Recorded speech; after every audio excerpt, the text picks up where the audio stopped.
Good morning, everyone. I would like to welcome you to the second day of our Advisory Commission on Special Education meeting.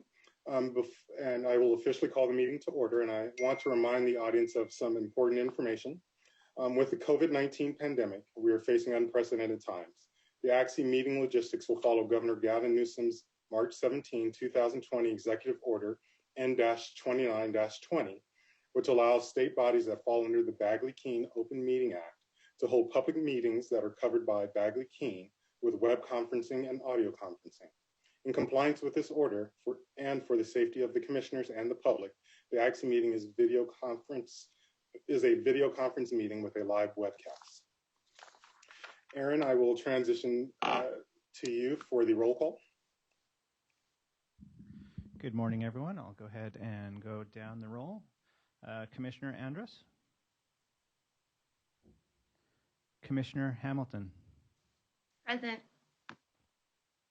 Commissioner Harding. Vice Chair Hayes-White. I'm here. Commissioner Jocham.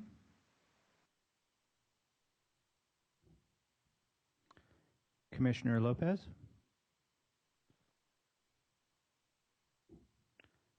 Commissioner Mills. Commissioner Oyakawa.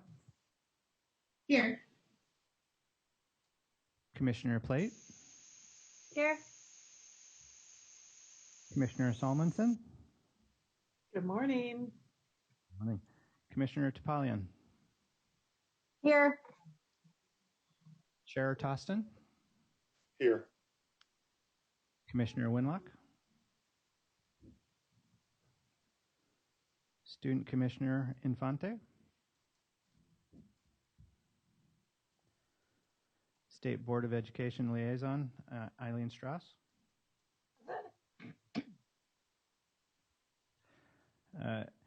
Executive Secretary Heather Calamise.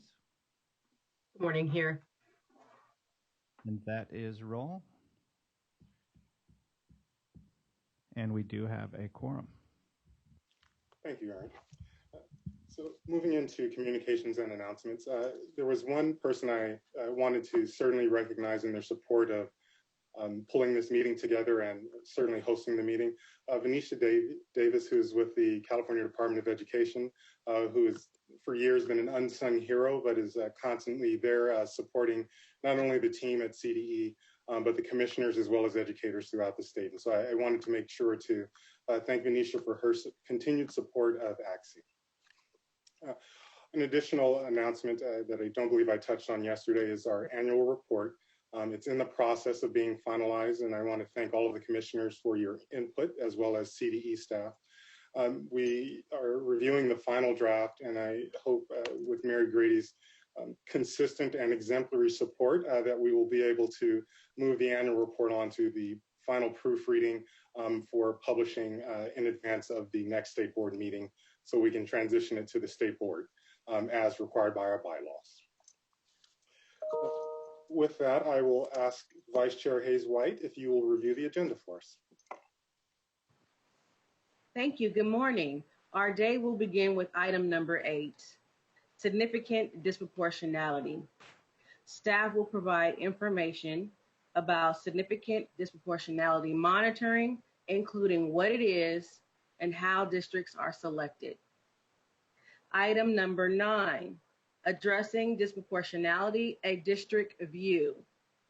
The former superintendent of Vallejo City Unified School District will present steps the district took to address disproportionality. We will then have a break from 10:45 to 11 o'clock a.m. Then enter into item number 10, special education due process, mediation, and resolution. Staff will provide information on available services for parents to resolve disputes locally and statewide. Item 11, English Language Proficiency Assessments for California, or ELPAC. Staff will provide updates on the administration of the ELPAC for the 2020-2021 school year. Item number 12, agenda building for ACSE meetings. Commissioners will recommend items to be included on future meeting agendas. Then item 13, general public comment. Our meeting will adjourn at 12:45 p.m. Fellow commissioners, if you would like to make a comment after an item, please raise your hand in the chat and I will call on you in order received. To our viewers, public comment is highly encouraged. Public comment may be made after each item via email and/or telephone.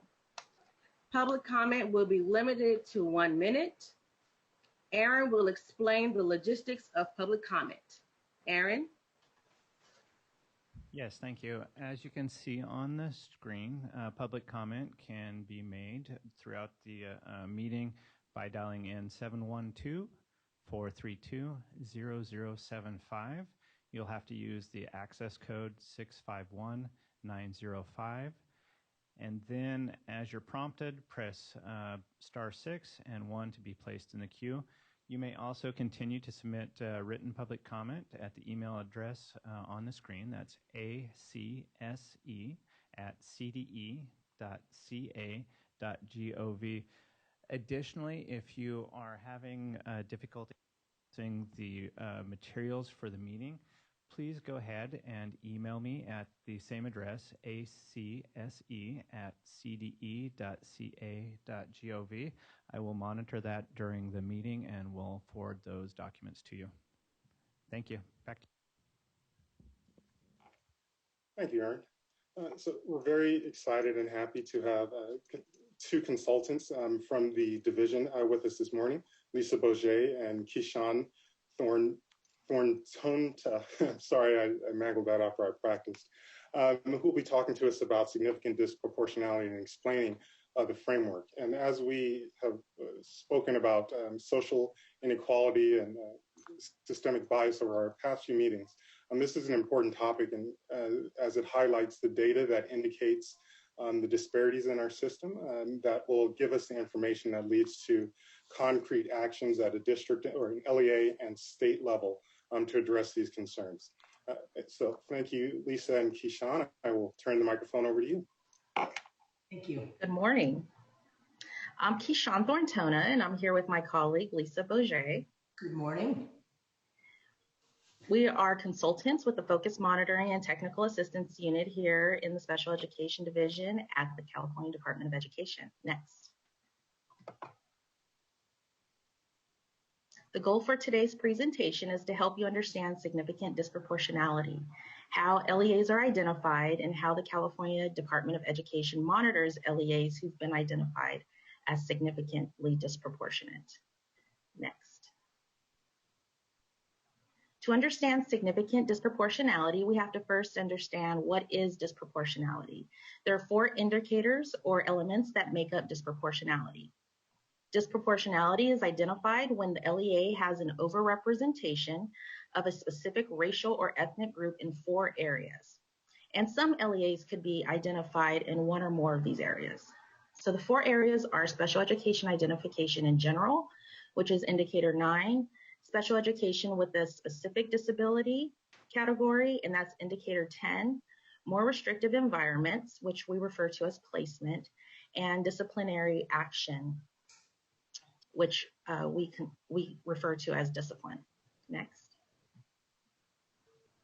Identification of LEAs as disproportionate is a part of federal requirements that each state must report to the Department of Education, and is part of California's Special Education Division's Quality Assurance Monitoring process. The disproportionality process is designed to meet, along with other processes, the requirements of a system of general supervision required by the Code of Federal Regulations.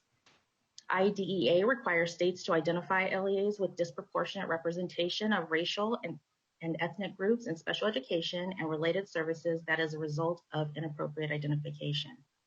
And it's also a precursor to significant disproportionality, which can affect LEA funding if identified in disproportionality for 3 consecutive years in the same subcategory or so. So how is that determined? Next. Disproportionality is determined from the data submitted into CalPADS and CASEMIS by the LEAs. So CASEMIS, this is the last year, and that data was used specifically just for discipline. And our data unit takes that information, calculates the risk ratio, and any LEA whose risk ratio is over 3 is identified as. So we look at disproportionality by race and ethnicity. Next. All 4 of the indicators use these 7 race and ethnicity categories. State Performance Plan Indicator 9 looks at overall identification, meaning that the LEA must report the number of students with disabilities by these 7 race and ethnicity categories. In addition, the CDE collects data by disability. Next. Indicator 10 is a rate of racial and ethnic disproportionality by disability. These include the 7 race and ethnicity categories previously mentioned and include these 6 disability categories as well. So Lisa, what is significant disproportionality? Thank you, Keyshawn. Disproportionality, as Keyshawn has said, is the overrepresentation of one or more of the 4 areas of disproportionality. Overall identification by race, identification by disability, race, and ethnicity, placement, or discipline. LEAs are identified for significant disproportionality when they have been disproportionate in the same area with the same student population for 3 consecutive years. So we ask ourselves, what are the requirements when an LEA is identified as significantly disproportionate? Next slide, please. The requirements for significant disproportionality are described in the Code of Federal Regulations, section 300.600. Specifically, LEAs are identified as significantly disproportionate, must set aside 15% of the LEA's IDEA Part B funds to provide comprehensive, coordinated, early intervening services to address the factors contributing to significant disproportionality. LEAs must contract with a technical assistance facilitator for a minimum of 10 hours per indicator that the LEA is disproportionate. And the LEA is also required to develop a plan to address the early intervening services, which is referred to as a CCEIS plan or CSAIS plan. An LEA may use the funds designated in their CSAIS plan to provide services for children from ages 3 through grade 12 in those groups that were significantly over-identified, but not exclusively to those students. Services can be and should be provided to children not currently identified as needing special education or related services, but those who need additional academic and behavioral support to succeed in the general education environment. An LEA may not limit its early intervening services to only children with disabilities. Once a plan has been submitted and approved, the LEA is responsible for submitting quarterly progress reports to the CDE. The process begins with identification. Next slide, please. LEAs are identified for a cohort based on 3 years of disproportionality data.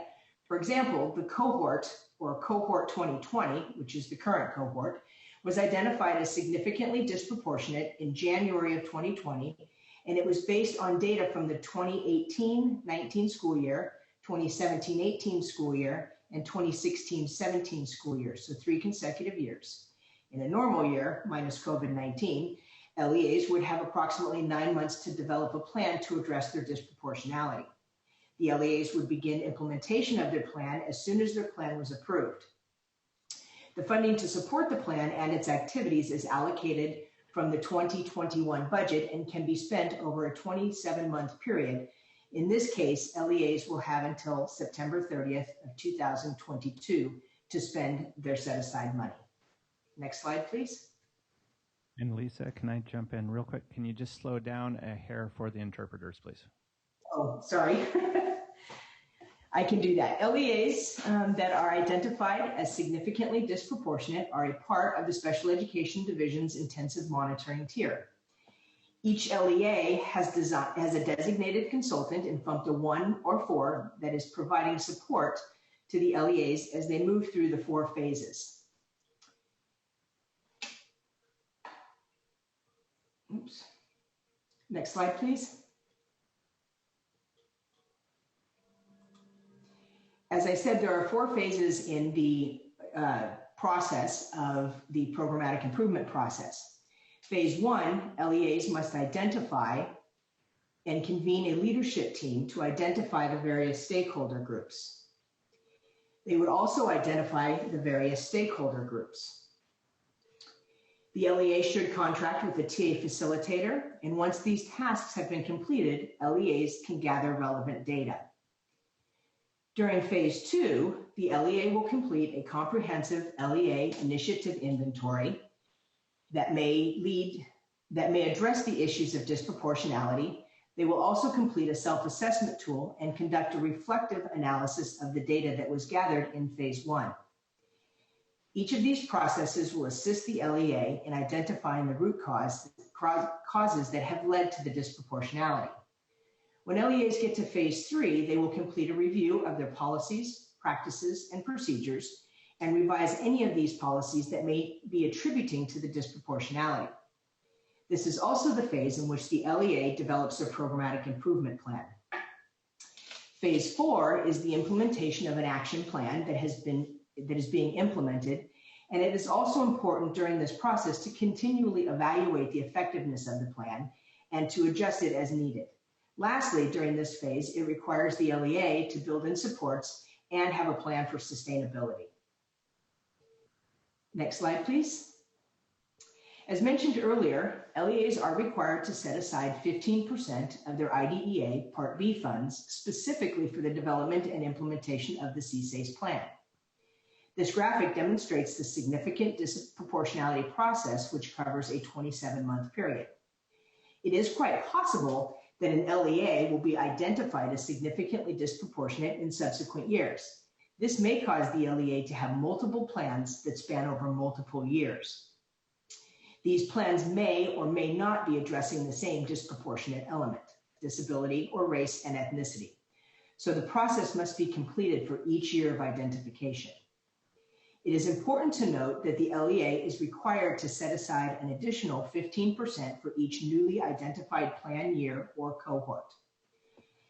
In order to support LEAs, we have a number of resources, and my colleague Keyshawn will talk about the support that has been provided to LEAs that have been identified in cohort 2020 for significant disproportionality.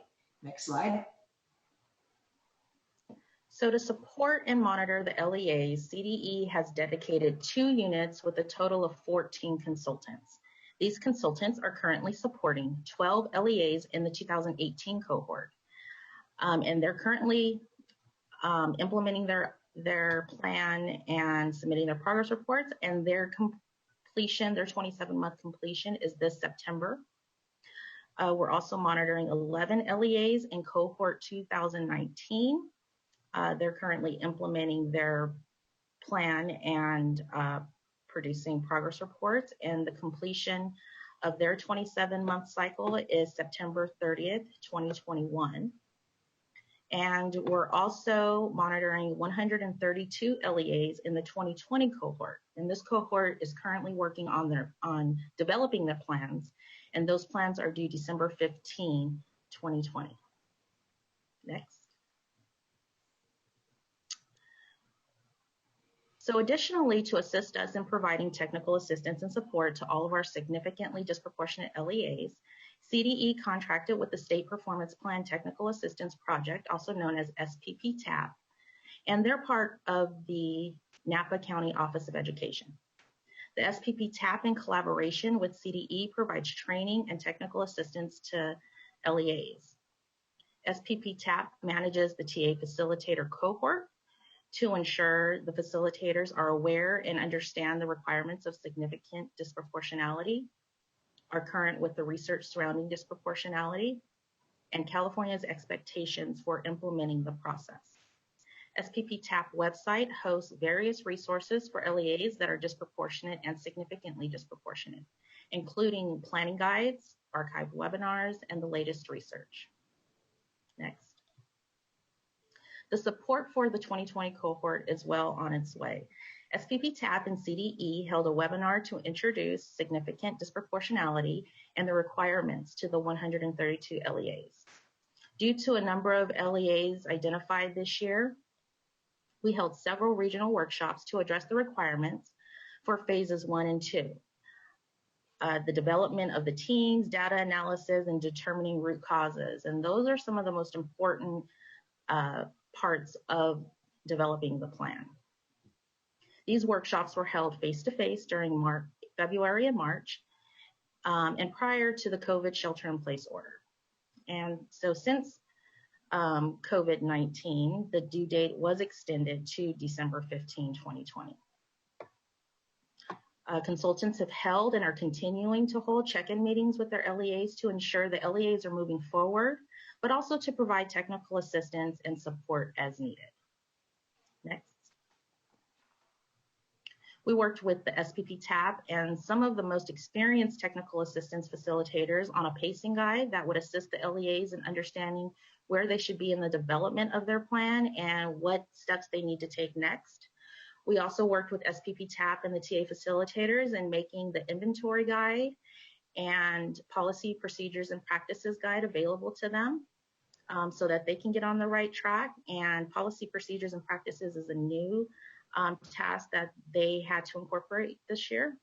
And in light of the changes this year due to COVID-19 and the needs of the various LEAs, we pivoted and provided virtual webinars. And some of those topics included holding successful virtual meetings, understanding Hispanic students and families and how to properly identify disabilities. We covered mental health and trauma, and we had an interview with national expert Dr. Fergus regarding implicit bias and significant disproportionality. In September, we'll be holding workshop B to go over phases 3 and 4. And we held and continue to hold community of practice calls for LEAs to share their challenges, get assistance from their peers, and also share best practices. And we hold those as needed. The topics are as needed as demonstrated by the LEAs. So I know this was really brief, kind of quick overview, but we hope you have a better understanding of significant disproportionality, how we choose the LEAs, and the process for our monitoring. Next.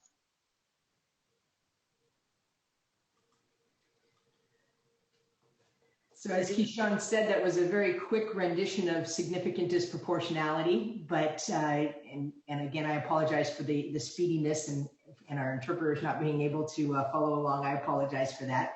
But do you have any questions for Keyshawn or I? Thank you so much for the presentation. And actually, I do have a question. Erin, if I could ask you to go back to the slide that showed the 27-month implementation timeline. And other commissioners, if you have comments or questions, I'd ask that you begin clicking the hand raise button and lining up in the queue.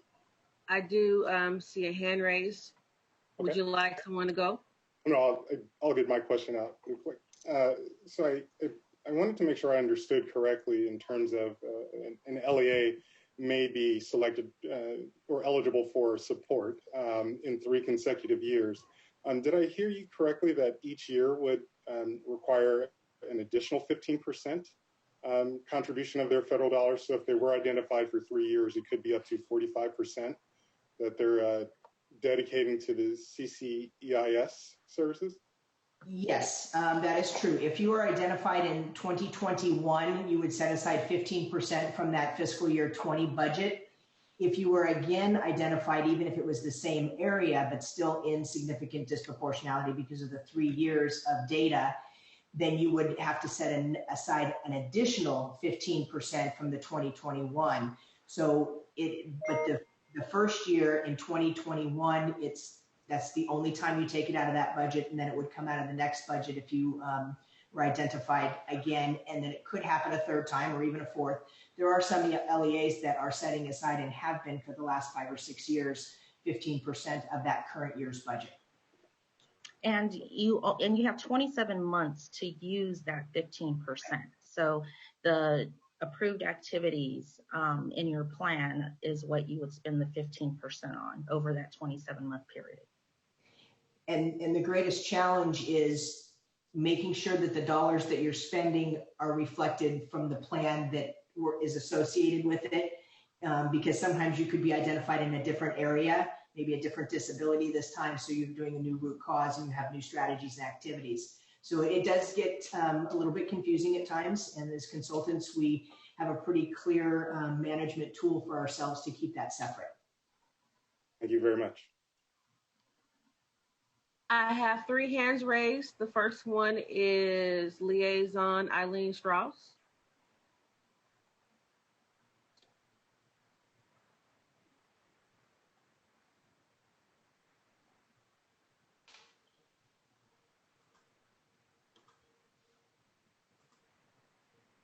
Eileen, I'm not sure your microphone is on.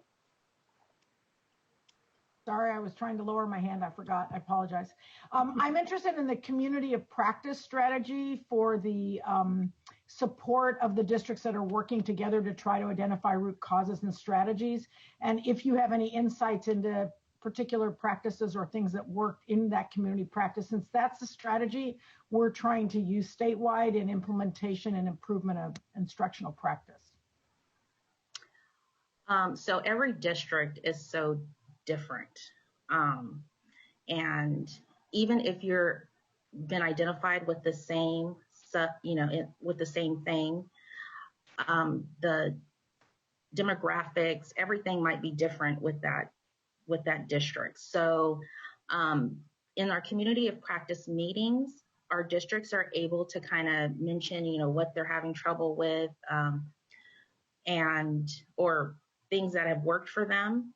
And then it's the team for another district to, take that back to the team. And that's why the first phase and the second phase are so important, because it is developing that team that can really look and identify and analyze the data that is gathered for that district.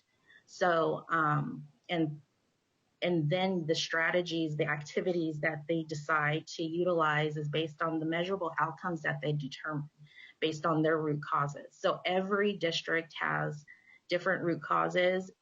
It might be the same, like implicit bias might be an issue, but how and why and is what is the challenges is with that, with that particular district. So it's really important that the right people are on that stakeholder team and the leadership team is really solid, so that they can really dig into the data and analyze it and then determine what the root causes are for their district.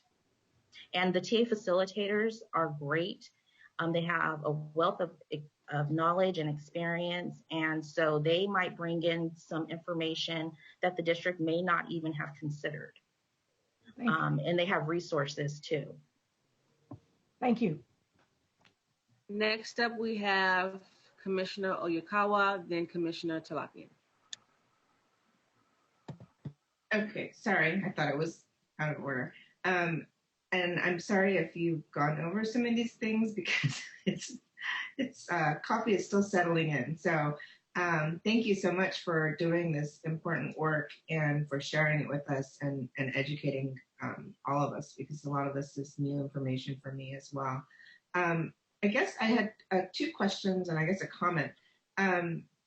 So first, my comment is, it was interesting when I was watching your presentation. One of the thoughts that comes to my mind as a parent and as someone who has a lot of family members who are teachers who find that their students are not getting identified because of stigma or resistance from families or for a variety of reasons. That's actually a separate issue than what you guys are looking at. That's just something that popped in my head, and I just wanted to note that I'm always also concerned about under-identifying and supporting kids who could also use help.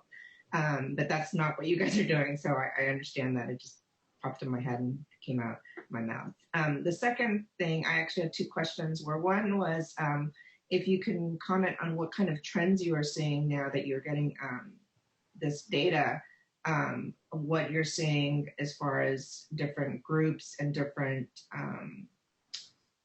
either disabilities that are identified or the types of discipline, what kind of trends you are seeing, and then kind of tied to that is if this information is available for the communities to see whether either their districts or LEAs are on these lists or being worked with, getting work done, just kind of to keep an eye on what's going on from the public, so families and members of the community could see this information. So thank you. So as far as the information, that we don't have it like on our website or anything, but the district should have it somewhere noted so that their families can see their if they've been identified as significantly disproportionate. One of the common trends that I have seen is, like I said, everything is so different. Now that we have 132 LEAs, most of them are identification by disability. One of the things that we do see is OHI is kind of like the catch-all. So if we haven't, we don't have the resources in gen ed, we could identify students as OHI to give them something. I was just going to add to that, Keyshawn, is we do with identification, we see a lot of districts that have over-identified for emotional disturbances, and then 2 years down the road, or maybe a year or 2 years down the road, they're not identified, but then they fall into OHI because they're changing the categories because they're honing in on the actual needs that the student has and not just throwing them into one category. I think the other one that I see in my LEAs as a over-identification is speech and language impairment. And I'm not exactly sure why. I haven't been working with the unit long enough to know, but I do see that as a prevalent over-identification. Yeah, and I think having so many new LEAs that have been identified for identification, it might, there might be that there's not the support needed on the gen ed side. So before the students are even referred, that there are things in place to address issues. So I think maybe that's the most common trend. One of the other, we talked about community knowledge, and I think it's important to note that through this process, LEAs need to really take a deep look at their policies and practices, or policies and procedures, but more importantly, their practices. How are those policies and procedures being carried out at school sites?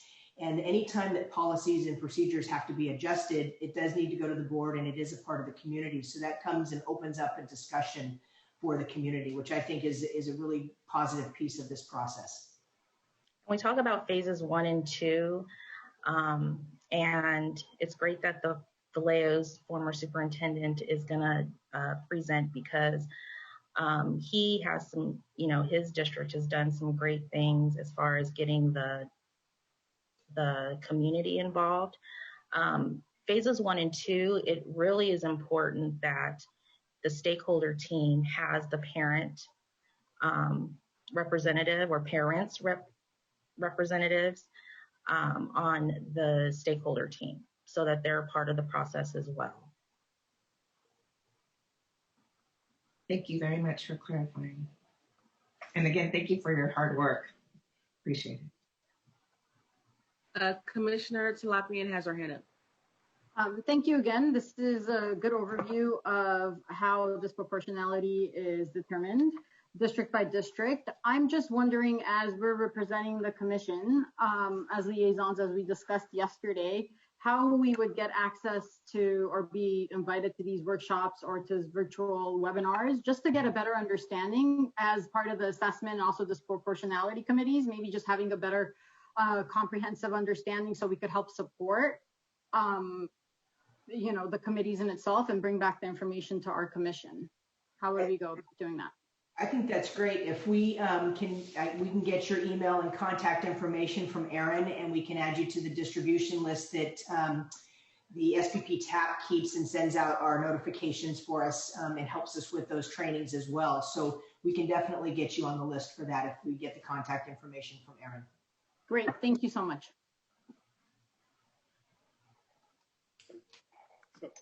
Lisa and Keyshawn, I had one more quick question. You've referenced the significant increase from 11 LEAs to 132, I believe, in the most recent year. Is there maybe a quick explanation for why there was a significant change in the number of LEAs identified? It's my understanding that we had an increase in numbers because of the way we are calculating those, and I think Shiloh can probably speak to that best. If Shiloh, are you there somewhere? I am here. Good morning, commissioners. So as you know, in 2016, the U.S. Department of Education published a revised criteria for significant disproportionality. And so previous to that time period, what we used was two methodologies, one called the E formula and one called the alternate risk ratio. And we did that in part because we took into account that we both had very large districts in California and we had very small districts in California. And each one of those methodologies was sensitive to one of them. And so in the 2016 change to the legislation, the U.S. Department of Education required that only one calculation could be used for all types of disproportionality, including all types of districts. What that means is that now we had to use what's known as the risk ratio. And when it was appropriate, when a district was small, we could use the alternate risk ratio.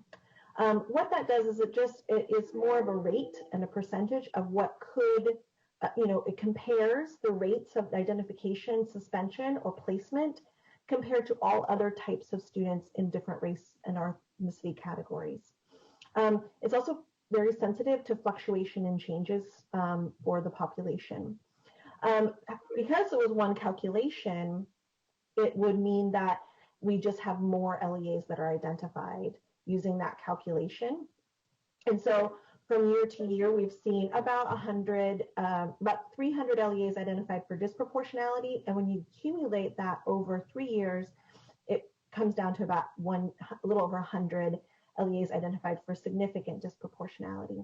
In addition to that, the U.S. Department of Education expanded the categories, most clearly around discipline. And so each LEA now has 98 calculations for significant disproportionality performed on it annually. Because of the number of categories and the type of calculation, it increases likelihood that an LEA is going to be selected for disproportionality and subsequently for significant disproportionality.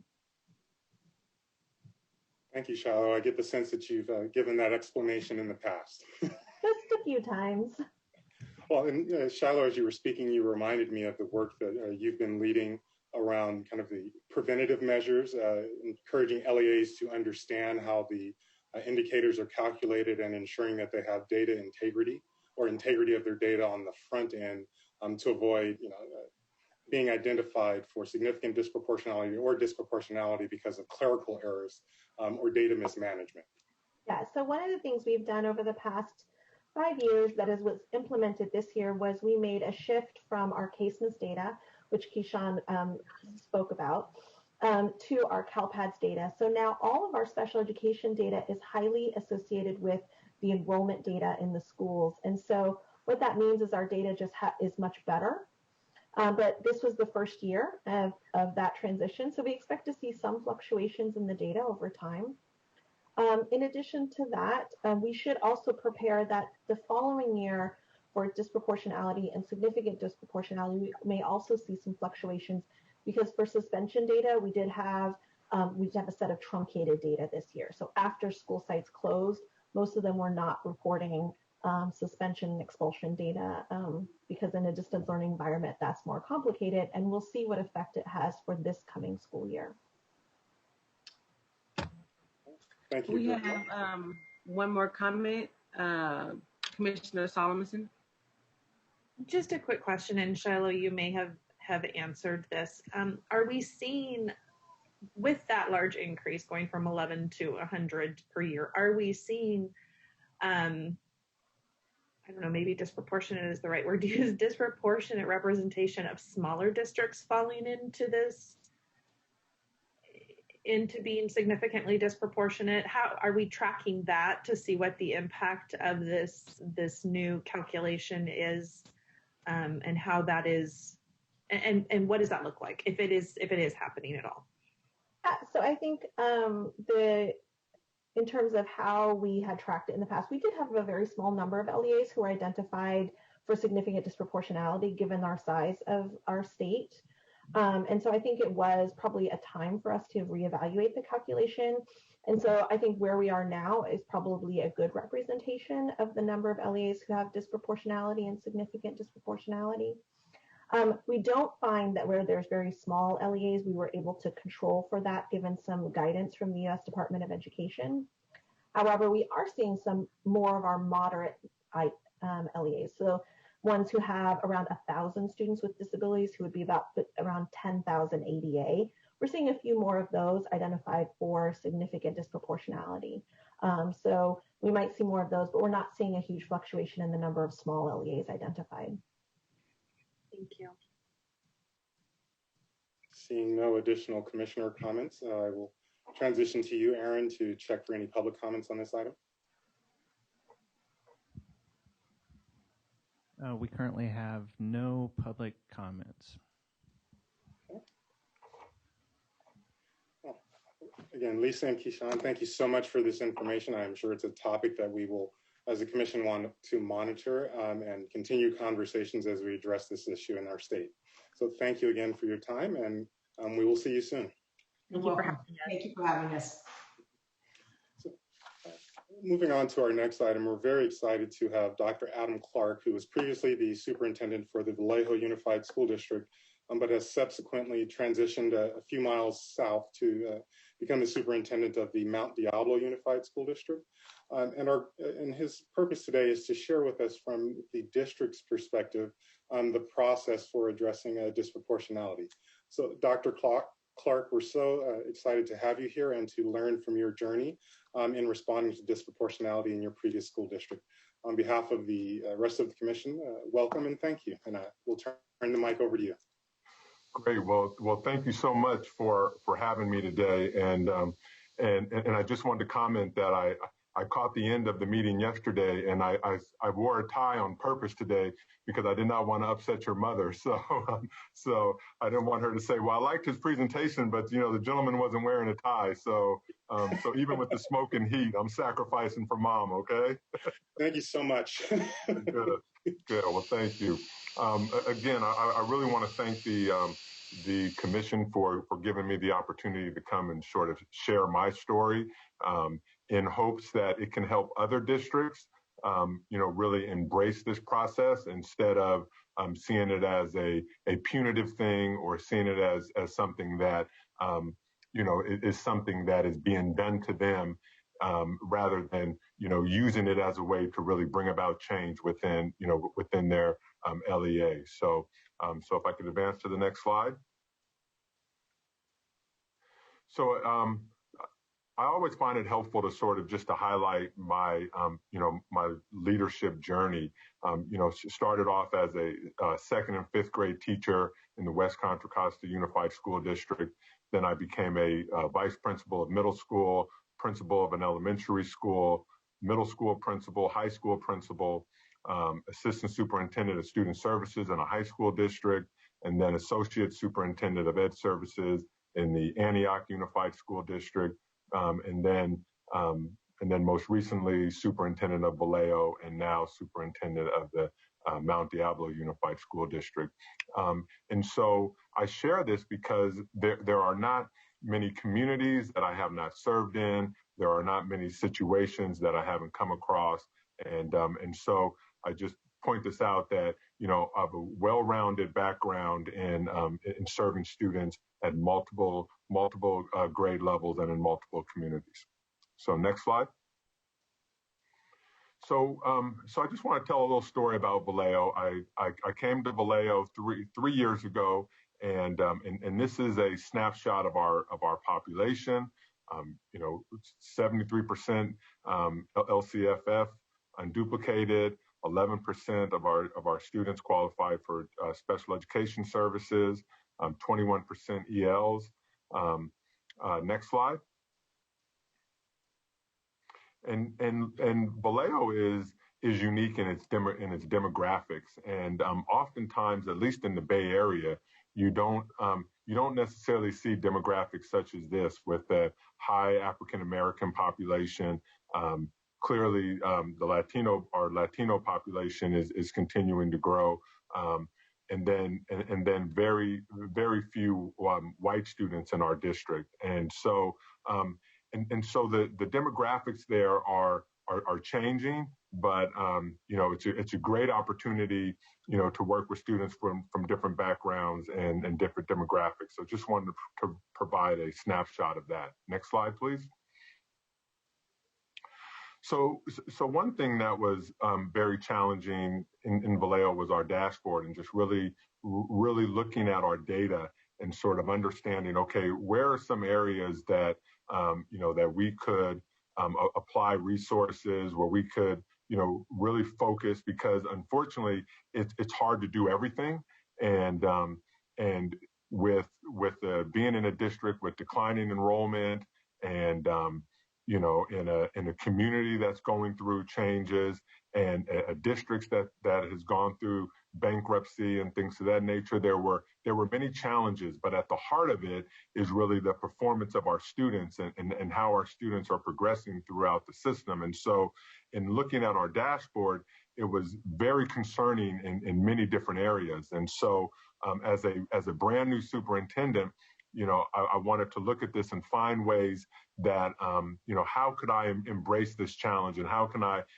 improve the educational experiences of all students using these indicators that, that we're basically is the standard at the state level. Next slide. So walking in, these were sort of the current realities that I was facing. Because of our past financial situation, the board had brought in FICMAC to do an organizational review on our business department. Over the time I was there, we did the same audit on our human resources, on maintenance and operations. We were going through a special education program review, which was very helpful. It was just like a very similar to a FICMAC report. And as you know, and as hopefully the commission knows, is that when FICMAC comes in and does an audit on your district, they're looking at it from a deficit lens. So they're not there to really highlight some of the great things that are happening. It's just all of, these are issues. And so this creates a challenge within the organization. Everyone, really feels on edge. They feel it's one more thing. It's very defeating for an organization to go through some of these studies if they aren't clear with what the outcomes are. We were also under monitoring from the Office of Civil Rights, and this had to do specifically with discipline and safety of African American students. Next slide. And then also, we have our site plans. We were under targeted assistance. We had to go through the PIR process. And then we had our LCAP that I inherited an LCAP with 10 goals. And so as I'm trying to wrap my head around all these different pressure points, and really working with an organization that has been through a lot, and clearly the students were not being successful in our organization, I had it in my head of, okay, this is too much. This is overwhelming, for this organization to handle. So what are some ways that, that I can really start to, use the common message that are being identified in these audits and plans to try to bring about student change? Next slide. So something interesting happened was that during all of this, we were found to be significantly disproportionate. And surprisingly, we were significantly disproportionate on our over-identification of white students as ED. And as I shared with you our demographic data, people were just kind of shocked and saying, with with the diversity in our district, and with this being one of our smallest populations, how are we disproportionate with our white students? And so again, just taking it from the role of the superintendent, as I'm trying to create urgency amongst the organization and really look at some of those underlying issues that are influencing our data. This was something that had kind of caught everyone off guard. And what had previously happened in the district from which happens in many districts, is the SACE plan is just sort of recycled every year, right? It's just a new signature puts on it, they change the dates on them and things of that nature. So that had been brought to my attention that is what had been happening. So I decided, I made the conscious leadership decision, because I have a passion for serving students with special needs. I've been very, very committed to special education populations in all of my previous roles. I said, I'm really going to dive into this and learn about this process and find out, what I can do to improve the outcomes of our students with special needs. Well, of course, as the commission knows, is that your SACE plan really has to do with general ed and not so much as special ed. And so I was intrigued by that. Although I was responsible for SACE plans in my previous district, I never really had that hands-on approach as I was getting ready to dive into. So next slide, please. So I had to really look at this instead of a deficit mindset of all these things are happening to this, to our district. All these challenges are happening. There's mistrust. Folks are scared, but ultimately we aren't serving students to the highest level of ability that we have, and we had students who were falling through the cracks, and our data was not looking good in some basic areas. And so I embraced this as an opportunity to improve the district and really focus on the culture. Next slide, please. So again, we had to do work on really explaining to individuals about what disproportionality was and what it wasn't. But I think and what was sort of previous in the previous presentation was the definition of what is being significant, significant disproportionality. What is that definition? And as school folks, like, we want to know.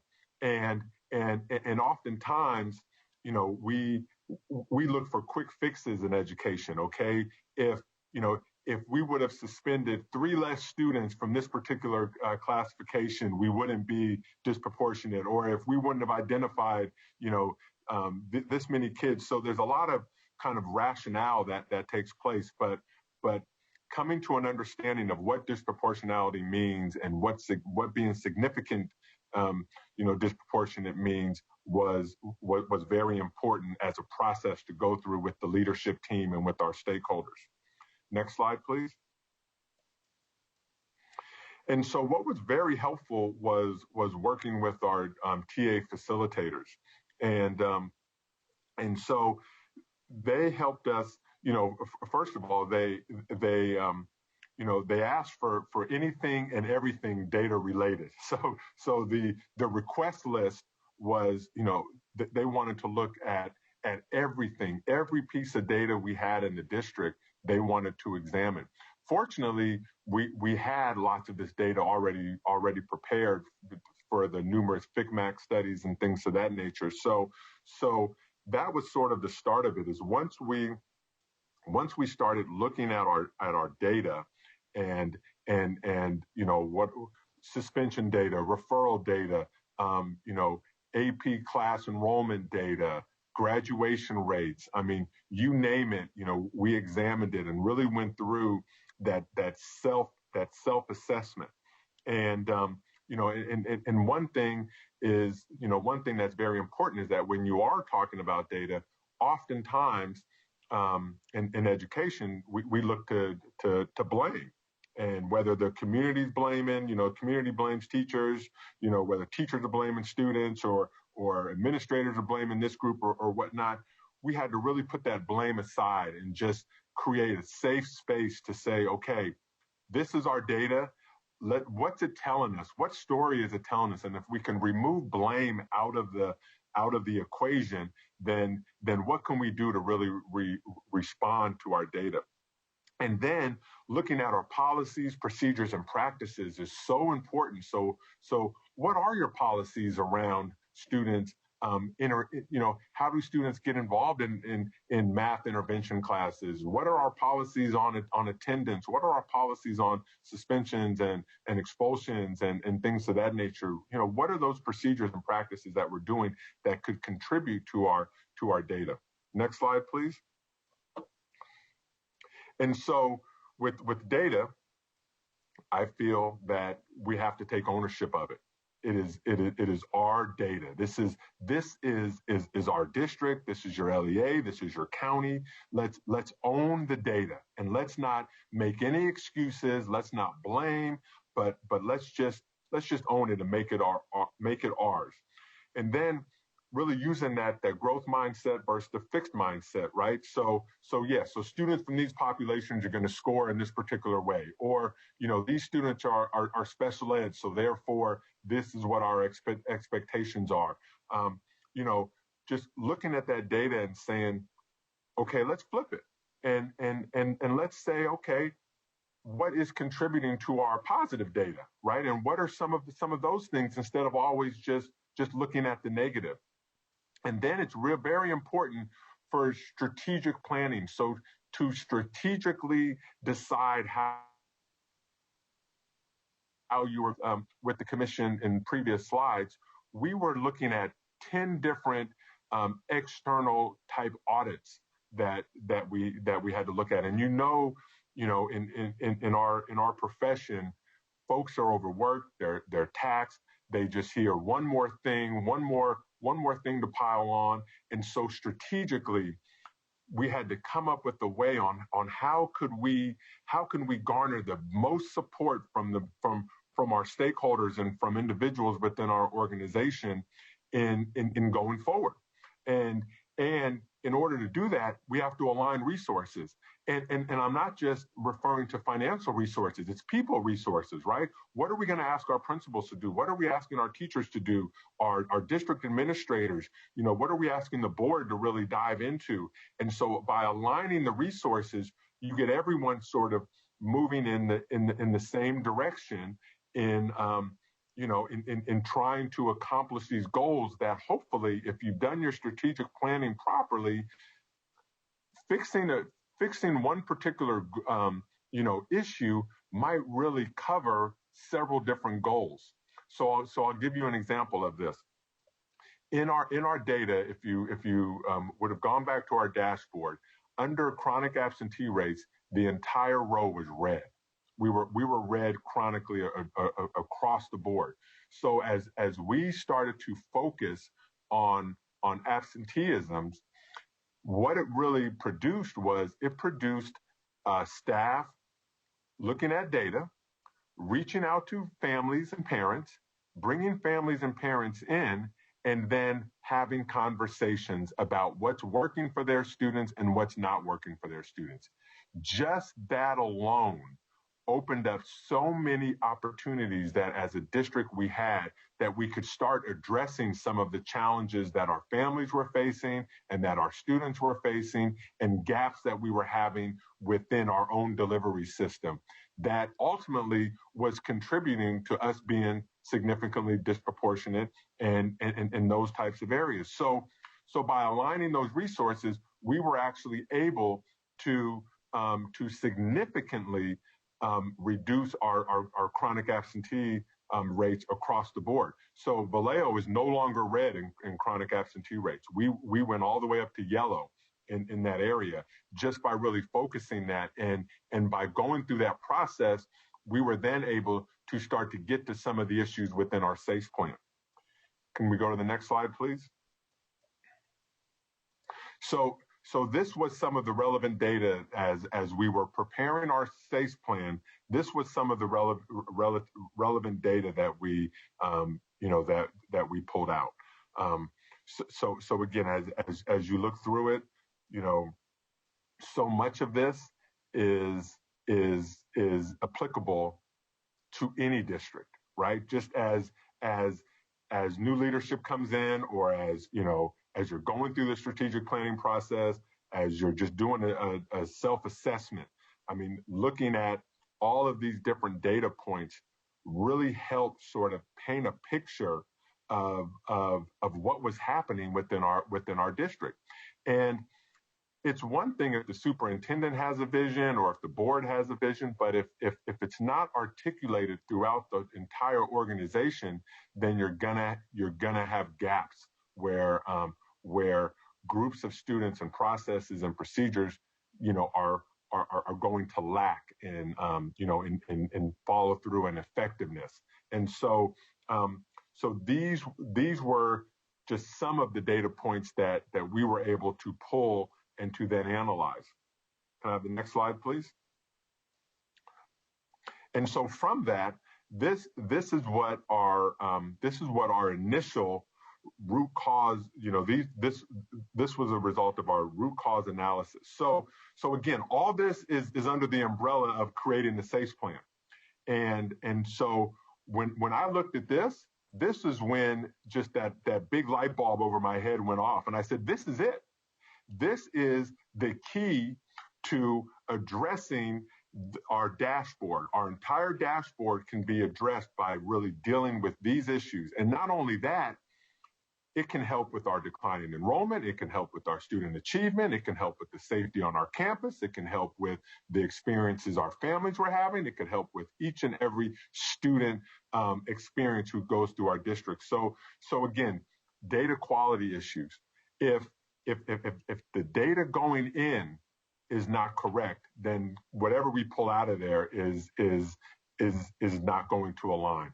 So, like, for example, at one particular school, and I think this is important because if we're looking at, although Vallejo wasn't identified at this point as being disproportionate for over-suspending different populations, one principal might deal with a student in one way and maybe not suspend the student, right? He or she may talk to that student, may call the parent, may have the student go to a buddy classroom, have the student do a timeout in the wellness room for a little bit, and then go back to class. It doesn't go down as a suspension. Another school might actually do the same things, but they're documenting that as a suspension. And so really having conversations with your vice principals, with counselors, with principals at a school site about their discipline practices and procedures, really helped in those data entry points, right? Just on how we entered data in. Another area where this falls in is like identifying homeless students, right? So sometimes, if we're not working on our homeless population correctly, and if everyone hasn't been trained, there may be a student, when he or she registers and they ask where they're living with the relative, that can be considered in some cases as they're couch surfing, and that would be homeless. It's not just homeless kids are kids who are living in shelters or in cars and things of that nature. There's lots of areas. And so just having that conversation around our data quality issues throughout the district really helped starting to get those conversations happening about ways we can improve it. Another thing to look at, and many communities in California are going through this, is that the socioeconomics and the ethnic demographics are changing within a community. That is going to have an effect on what we're seeing at the school sites. And so that was another very important conversation that was taking place. As we go down the list, implicit bias and cultural dissonance. That was a huge issue. Now here, some people have a vision of Vallejo as being one of the most diverse cities in America. But when we actually broke it down and we looked at our staff, our staff did not reflect our student populations. So being able to have these conversations, to be able to bring in facilitators around this topic, using the SAFE plan allowed us to do that, because sometimes when these happen, individuals get defensive. If you don't have the right facilitators working with groups, people get turned off by the process. It can create more problems, than it can create these unintended issues that you didn't intend for. But using the SAFE plan as the guide really helped us be able to open up these conversations. And then I think another very important issue here is the inconsistencies in instruction and access to curriculum. So whether you're Vallejo or whether you're a high-performing district or whatnot, there's always going to be, classes where there's inequities amongst the classes, right? So if you're looking at an elementary school and you have 2 third-grade teachers, there's one teacher usually that most parents want, right? Because the word is out, and there's another one who maybe there's a new teacher there and parents don't want the new teacher or whatnot. But having those conversations about making sure that the academic program is consistent throughout a school site, so it doesn't matter what teacher the kid gets. So you're not playing this roulette wheel with the educational experiences that students are exposed to, but making sure that that's consistent. Now, of course, that can go to discipline policies in classrooms and even schools. But ultimately, we want our students to be able to access the curriculum, and we want them to get a strong instructional support. We want strong instructional leaders in every single classroom. But the nature of our business is that that's not always the case. And so really creating that as a focus really helped move systems along. So then minimal parent involvement, that's another issue that many people face is how do we get parents involved in the process? And I know that our LCAP is designed that way. Our CACs are designed, our DLACs. We want parents engaged.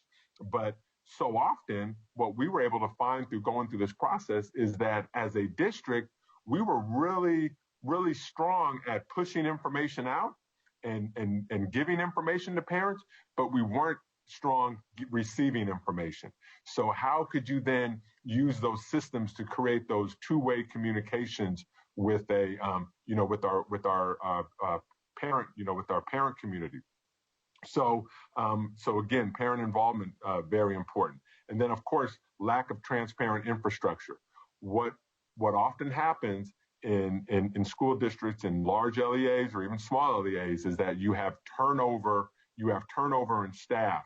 And sometimes when staff leaves, they leave with the knowledge and the historical knowledge of processes and procedures. And so then therefore there isn't a transparent infrastructure of how business gets done or how things happen. And so then districts start running into lawsuits or complaints and things of that nature. And so really making sure that infrastructure is transparent and up to date will really help. But this all came, and this was my blueprint right here. This root cause, this was my blueprint in using this process that for lack of a better word, some people see it as it's very punitive, right? And I'm sure you guys deal with this all the time when talking with districts and things like that.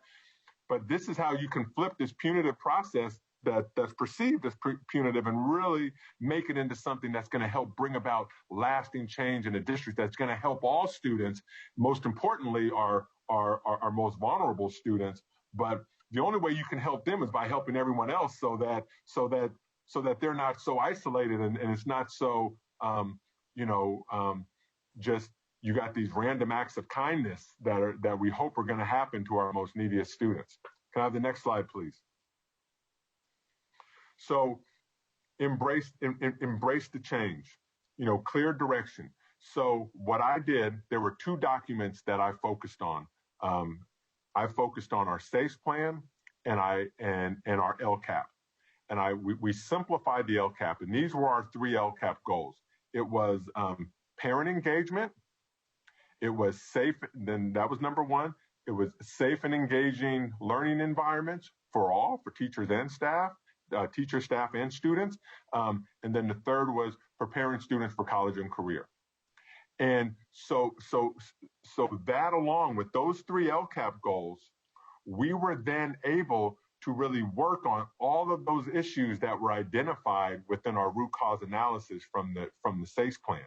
So as I went out on, I went out on tour, I'd go out and speak to parent groups, speak to different staffs about our LCAP, about our SACE plan. It was clear direction from the district. This is our focus. And then what that did is that helped with staff being committed. So because I wasn't asking them to do 75 different things from 10 different audits. They're all going to have their recommendations, suggestions, all those types of things. I wasn't just going around with a big long laundry list of recommendations. I was able to say, hey, look, this is what our data is telling us. These are some of those root causes. Let's start addressing these root causes, and here's how we can do that. If we just look at our LCAP, and if we communicate and create systems to engage parents and engage the community and engage stakeholders, engage our students in this communication loop, that's going to improve our systems. If we're going to create safe, right, and engaging learning environments for all, then that's going to make sure that students are safe. So that discipline's going to go down. That allowed us to bring in, we were able to bring in systems like the PACS, the PACS behavioral, system within classrooms. Before, if I just said, hey, here's a report from the OCR, we're suspending too many kids and now we're being directed to do this, there's no buy-in. But being able to really simplify things and to get very meaty goals was able to get that commitment from staff to say, you know what, we can do this. We can participate. We can pull together on this, working towards creating these environments. And then what happens is you now have equitable systems. So during my 3 years at Vallejo, we were able to make lots of progress in many different ways. And they're still, they're still headed in that upward trajectory right now in really serving students. So when it came down to how we were servicing our special ed students, this is one example of things that started to happen. I would go on tour and I'd talk about the LCAP, talk about the SACE plan, and then I thought to myself, what would happen if our special education staff was interviewed? And what would they say about the support they have from the district office and from the system? So what I did was I called a meeting of every single special education teacher, every psychologist, every administrator, district cabinet, and I did it after school. I paid everyone their hourly rate, so there wasn't any issues of not coming and things of that nature. And I brought everyone together. And I apologize to them. And I apologize to them because they are the ones who are working with our most neediest kids. However, they're relegated to the back 40. They are, they're looked down upon by colleagues. Individuals complain about having too many students with IEPs in classrooms or on school sites. The protections that have been set in place for these students and for their families as a system, as an educational system, we often frown upon those measures to keep our students safe and to make sure they're getting what they need. And so those were things that I apologized for, and I made a commitment to them that we would together, that we would move forward in supporting them, in supporting our most vulnerable students. And so those are those intentional types of things that district administrators, state administrators can do to really acknowledge some of the harm that has happened in the past and to really create a system so that we can go forward equitably.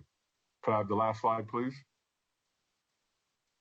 So again, we have every school district, every LEA, they have they have values and beliefs. They have different mission statements. But if you look through those mission statements, they talk about equity, they talk about all students, and they talk about academic and social success. Well, we have to deliver that.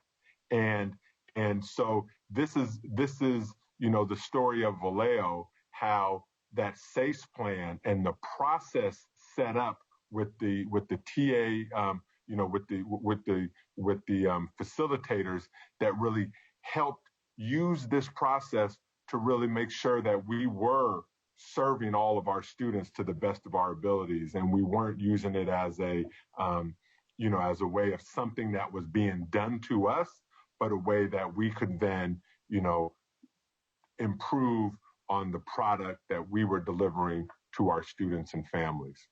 So that concludes my presentations. I'm definitely open to questions or dialogue about some things. I left a lot of things out. I really tried to,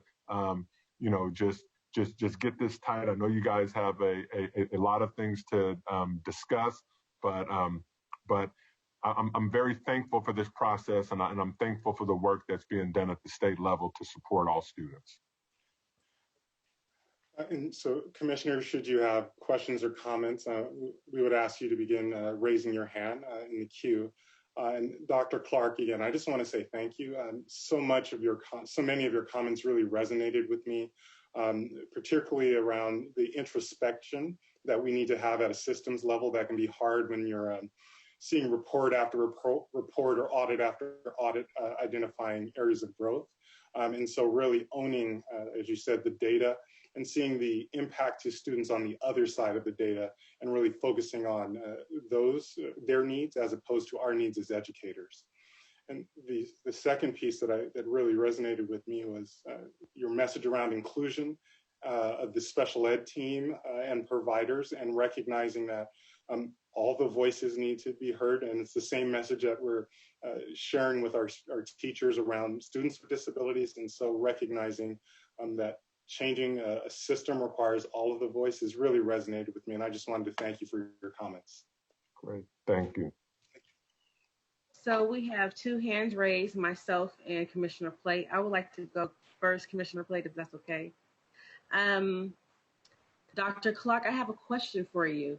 Having outsiders like TA facilitators coming into your school district and or your schools can be very overwhelming for district personnel, especially when they're putting a flashlight on your data. How did you use your TA facilitators to actually help you own your data and help you towards meeting your outcomes and your goals? What did that actually look like? Yeah, so really, it's funny you should ask that, because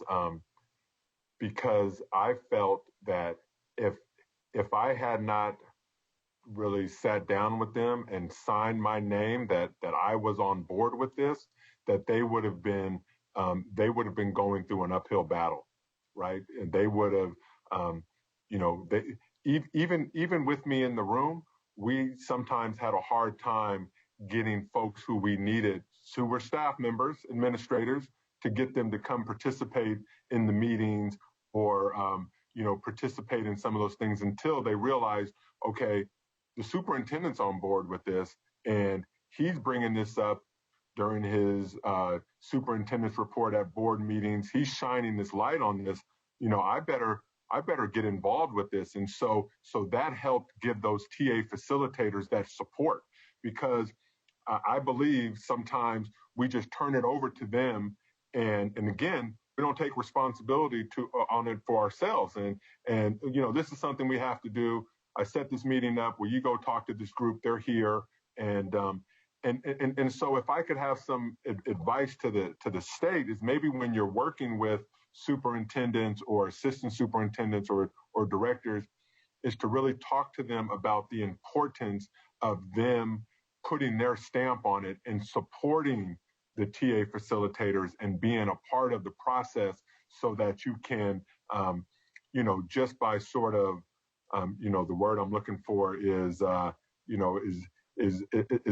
of, just being in the room, that they know that leadership is going to be there. And so, you're going to not force people to do that, but people are going to feel compelled.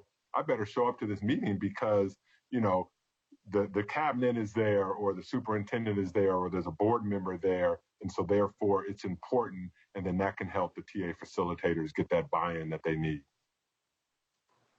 Thank you for saying that, because I think it's very important for school districts to hear your experience, because having outsiders come in can be a daunting task. And if you can do it, they will be encouraged to do it too. Yeah, thank you. Commissioner Plate. Great, thank you. Thank you, Dr. Clark. Really appreciate your presentation. Congratulations on your role as superintendent also. And then Vallejo, gosh, I hope you and your families are safe from the fires. I'm sure you are, you're impacted out there.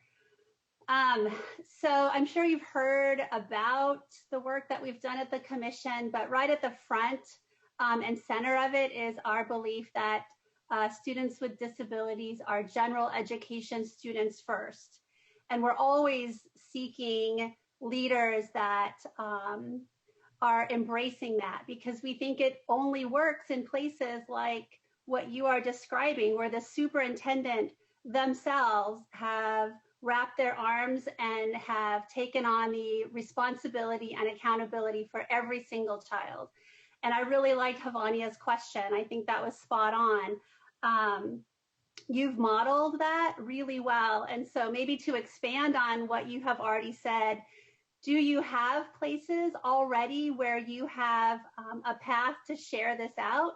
Or can we call on you to help share and role model to other places how you are embracing and holding yourself accountable to your district and your charter schools for every single child, including those with disabilities? Yeah, so thank you for that question. And I have over the last couple of years, I've presented at several different conferences, very similar to what I presented today. Right before in February last year, I went in and presented to all of the SELPA directors in the state and engaged with them. I'm willing to go out and talk to anyone who will listen. But it's what you brought up is very important, because we often we talk about all kids and we talk about wanting to improve outcomes for all students, but sometimes we just leave out the basics. And let me explain what I mean by this. There are a couple of things that that I've tried to do as superintendent to change a culture, and that's one thing is I try not to label kids. And there's a word that is used to describe special education, and it's basically just it's SPED, and I am fundamentally against that word, because I feel that it's just an easy way to clump in a whole population of students, and we don't personalize it. That's one thing. I don't admonish anyone who uses it, but I just will never use that word. Another thing is and this is important when we're talking about budgets, is also my other bad word is encroachment. Encroachment, if you look up the definition of encroachment, I have that in one of my presentations, but I took it out of this one. But when you look at the definition of encroachment, it's like taking from others. And if we're truly committed to equity and serving all students, how can we even have a word such as encroachment, in our vocabulary when we're talking about the budget? And I even see like budget presentations that say special education encroachment, encroachment of special education, and so I'm willing to I'm willing to talk to anyone. I've spoken with other superintendents. I've spoken to other school district leadership teams, and just sharing my story. I'm now in a new district. I'm 1 month into it, but I tell you, I'm down in the special ed office all the time, and sometimes, and this is how I was in my previous district. Sometimes they're shocked that the superintendent is coming through the special ed office and there's not a problem, right? But just making them part of the team. And like I said, so often, we don't do that. And so that's why, I felt so compelled to just apologize to our team, because, we have individuals who this is their life's work. They're committed to kids. They're trying to do what's best, and they're swimming upstream trying to do that. Right. So thank you for your questions and comments. Yeah, thank you. Are there any other commissioners wishing to make a comment or ask a question? Okay. Seeing none, I would ask the public to begin accessing the dial-in number for the queue. And while we're waiting for the public, Dr. Clark, I just wanted to share one more comment going back to your opening comments. It was taking me a minute to catch up to the tie comment because I was admiring your haircut. I just think it's phenomenal. And as a commission, or as the chair of the commission, I just want to acknowledge that anytime we have someone with an extraordinary haircut before the commission. Thank you. I'm trying to find somewhere in my office where I can sit where it doesn't shine so much, and so I got to do something with the shine on my head. But good luck. Thank you. So, Aaron, are there any members of the public wishing to make comments? Chair Toston, we do not have any public comments. Right. With that, Dr. Clark, thank you so much for your leadership and your commitment to all students and your time this morning. We hope that you will continue to spread this message, and I think there's probably another 132 LEAs in this state who could learn a lot and continue to grow through hearing your story, and the team at Vallejo Unified. So thank you. Well, thank you, and I thank you for the commission for all your work. And during my time in Vallejo, we had excellent support from the from the CDE. They were very supportive of our efforts, and and they were very helpful, and they came down and they came to some of the activities that we did and some of the events that we did around our PD and trainings and things of that nature. So I want to thank CDE for their support of us, and I want to thank the work that this commission is doing. So thank you very much, and feel free to call on me anytime, okay? Will do. Thank you very much. Have a good day. Bye. So moving on in our agenda, the agenda had a break scheduled, but since we were able to have our next presenters join early, I would like to keep moving with the agenda and hear our next topic on mediation due process hearings and alternative dispute resolution. We're very happy to have two presenters with us this morning, Noella Hernandez from CDE, who's an education administrator, as well as Wes Robinson, who's an educational program consultant within the division. Noella and Wes, thank you so much for joining us. I will turn the mic over to you. Good morning. Thank you, Dave. Good morning, good afternoon, commissioners. Thank you for having us here today. I am Noelia Hernandez, the administrator of the Programs and Partnership Unit in the Special Education Division. The unit oversees interagency agreements, grants, and contracts which provide early childhood, secondary transition, family engagement, and due process mediation technical assistance statewide. Here with me today is Wes, and I'll let him introduce himself. Hello, everyone. Thank you very much for this opportunity. My name is Wes Robertson, and I work under Noelia Hernandez in the Programs Policy Unit. I am the contract administrator for the Office of Administrative Hearings and CDE Interagency Agreement. Next slide. Thank you, Aaron, for driving. So today we will be providing an overview of the following areas: a summary of options for parents per their rights under procedural safeguards, which include the following: dispute resolution, mediation, and due process. We will go into discussing last year's data for this process, the 1920 Office of Administrative Hearing filing data. We'll touch base on the alternate dispute resolution grants that are grants provided to SELPA through to provide support in informal resolutions at the local level.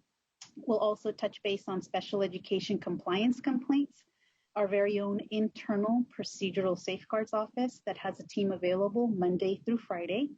And we'll also touch base on the federal IDEA funds provided to LEAs and their fiscal allowability. Lastly, we'll go over the resources available for parents to LEAs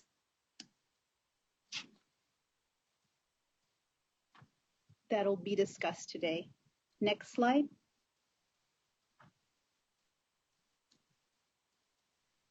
So we're going to discuss the options for parents when there's a disagreement with the local education agency.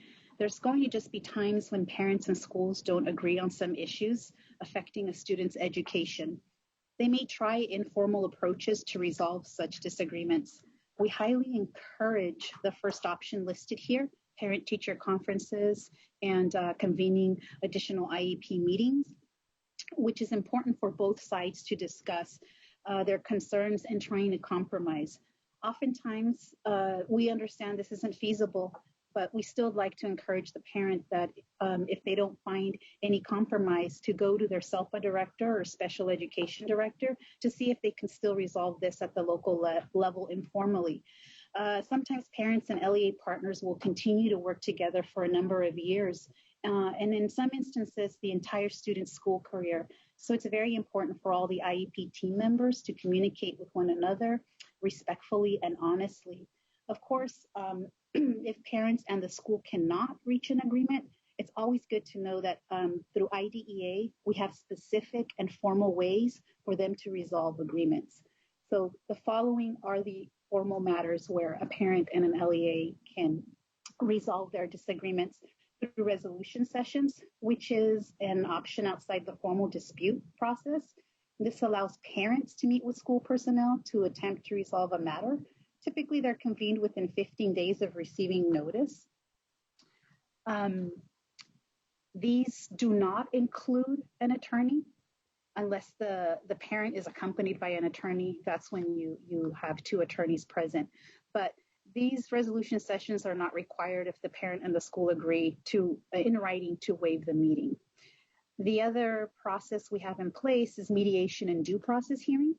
It's also part of the formal dispute resolution process, and Wes will go into detail in the next few slides, providing the background and foundation for these processes that involve all parties. Parents and school personnel typically sit down with an impartial third person or a mediator for the mediation process in one, and a hearing officer for the due process hearing in another. Last bullet here is a parent can also file a complaint with the CDE against an LEA. We have a team and a process by where a parent can file a written complaint or allegation, and our internal team issues a written decision within 60 calendar days. In cases where the state finds the school system failed, for example, to provide, let's say, appropriate services, corrective actions sometimes are issued, if appropriate, to that allegation to address the needs of the student. And that's just one minor example. So please note that a complaint filed with the CDE is separate than a complaint filed with the Office of Administrative Hearings. So for that, I'm going to pass it on to Wes. Next slide. Thank you, Noelia. I want to take this time to go over why it is important that the CDE has procedural safeguards in place for parents. As a parent, it is important to know that the rights your student is afforded through the Individuals with Disabilities Education Act, IDEA, and the California Education Code.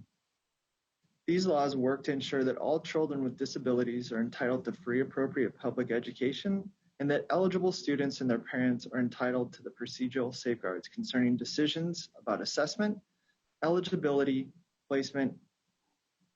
Also, in order to ensure that these provisions of these procedural safeguards, the CDE and the Office of Administrative Hearings have entered into an interagency agreement.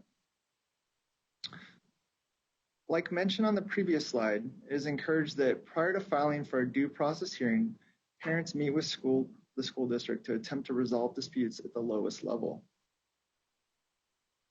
Note, I also wanted to point out that both ADR and mediation are voluntary methods of resolving disputes and may not be used to delay a parent's right to a due process hearing.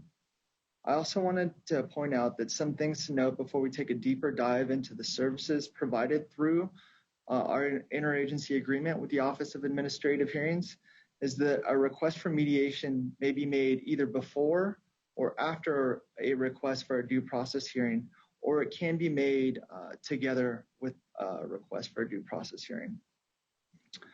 The request for a due process hearing must be filed within 2 years from the date that a parent knew or should have known about the alleged action that formed the basis for the due process complaint.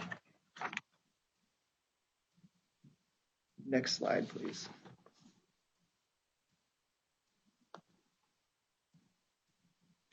As mentioned on the previous slide, this interagency agreement allows parents access to mediation and due process hearings. Additionally, through this interagency agreement, the OAH provides a plethora of helpful information and resources to aid parents through the dispute resolution process. I will touch on these resources a little bit later in the presentation. For this fiscal year 2021, the governor provided one-time funds of $3 million for the purpose of implementing a mediation referral process when a complaint has been filed with the CDE's Special Education Division's Complaint Resolution Unit. This funding allows for the support of an increased amount of mediation services that may occur as a result of this cross-referral process. Currently, the CDE is working to finalize the referral process and should have more information about this process on the website very soon. Next, I'm going to touch on mediation services, its purpose, and the benefit of utilizing it as means to resolve disputes. Mediation services provided through this interagency agreement are a vehicle for both parties to resolve the matter prior to the situation elevating to a due process hearing. The benefit of mediation is it allows parents and LEA staff to utilize a neutral third party, and in this case, an administrative law judge from the Office of Administrative Hearings, to facilitate the discussion. Mediation is an informal proceeding conducted in a non-adversarial manner to resolve issues. The ultimate goal of mediation is to reach a settlement agreement and to resolve the matter prior to it escalating. So I want to point out that all discussions during mediation are confidential. Additionally, the settlement agreement that is reached between both parties stays with the LEA and the parent. The settlement agreements are not subject to public records, and they're not retained by the CDE or the Office of Administrative Hearings. Next, I'm going to discuss due process hearings. Note, the majority of cases settle with the help of a mediator or prior to a due process hearing occurring. However, when a remedy is not reached through mediation or some other form of alternative dispute resolution, a due process hearing is the next option available to resolve the dispute. In a due process hearing, an administrative law judge from the Office of Administrative Hearings will proceed over the hearing. Once the hearing begins, both sides have the opportunity to make opening statements, present evidence, and bring witnesses to testify. At the end of this presentation, I'll provide you a link that details what to expect when preparing for and during an actual hearing. Next, once a hearing is concluded, a decision is issued by the proceeding administrative law judge. This hearing decision is final and binding on both parties. With that being said, either party may appeal the hearing decision by filing a civil action in state or federal court within 90 days of issuance of the final decision. Again, I just want to reiterate that the OAH's website provides a ton of helpful tips for what a parent can expect during a hearing, how to prepare for the hearing, and also what they can do to represent themselves if they choose to do so in a hearing, as well as a list of low-cost attorneys. The other piece that we received from the interagency agreement with the Office of Administrative Hearings is the OAH tracks various federal and state data elements, which are reported to the CDE through quarterly reports. These quarterly reports are available on the Office of Education or Office of Administrative Hearings Special Education Division website. Next, we're going to review some of the annual figures for case filing types. Next slide.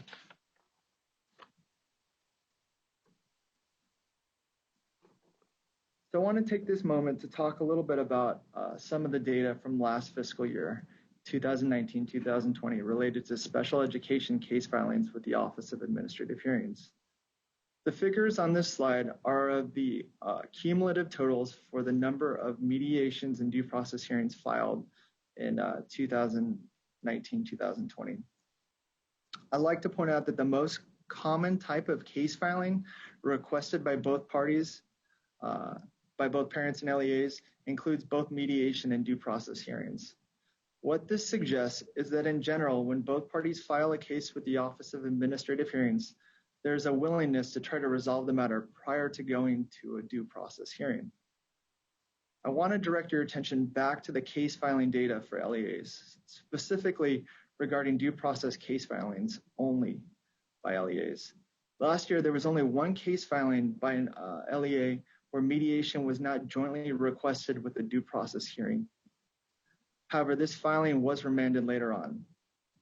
This means that out of the 497 case filings by LEAs last school year, there was only one instance where an LEA did not attempt to use mediation to resolve the matter prior to going to due process hearing.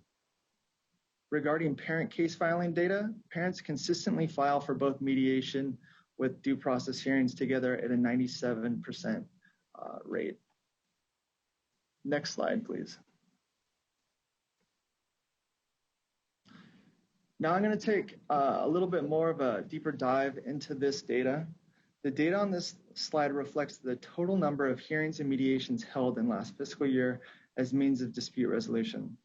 As you can see, these numbers are less than the total number of case filings from the previous slide.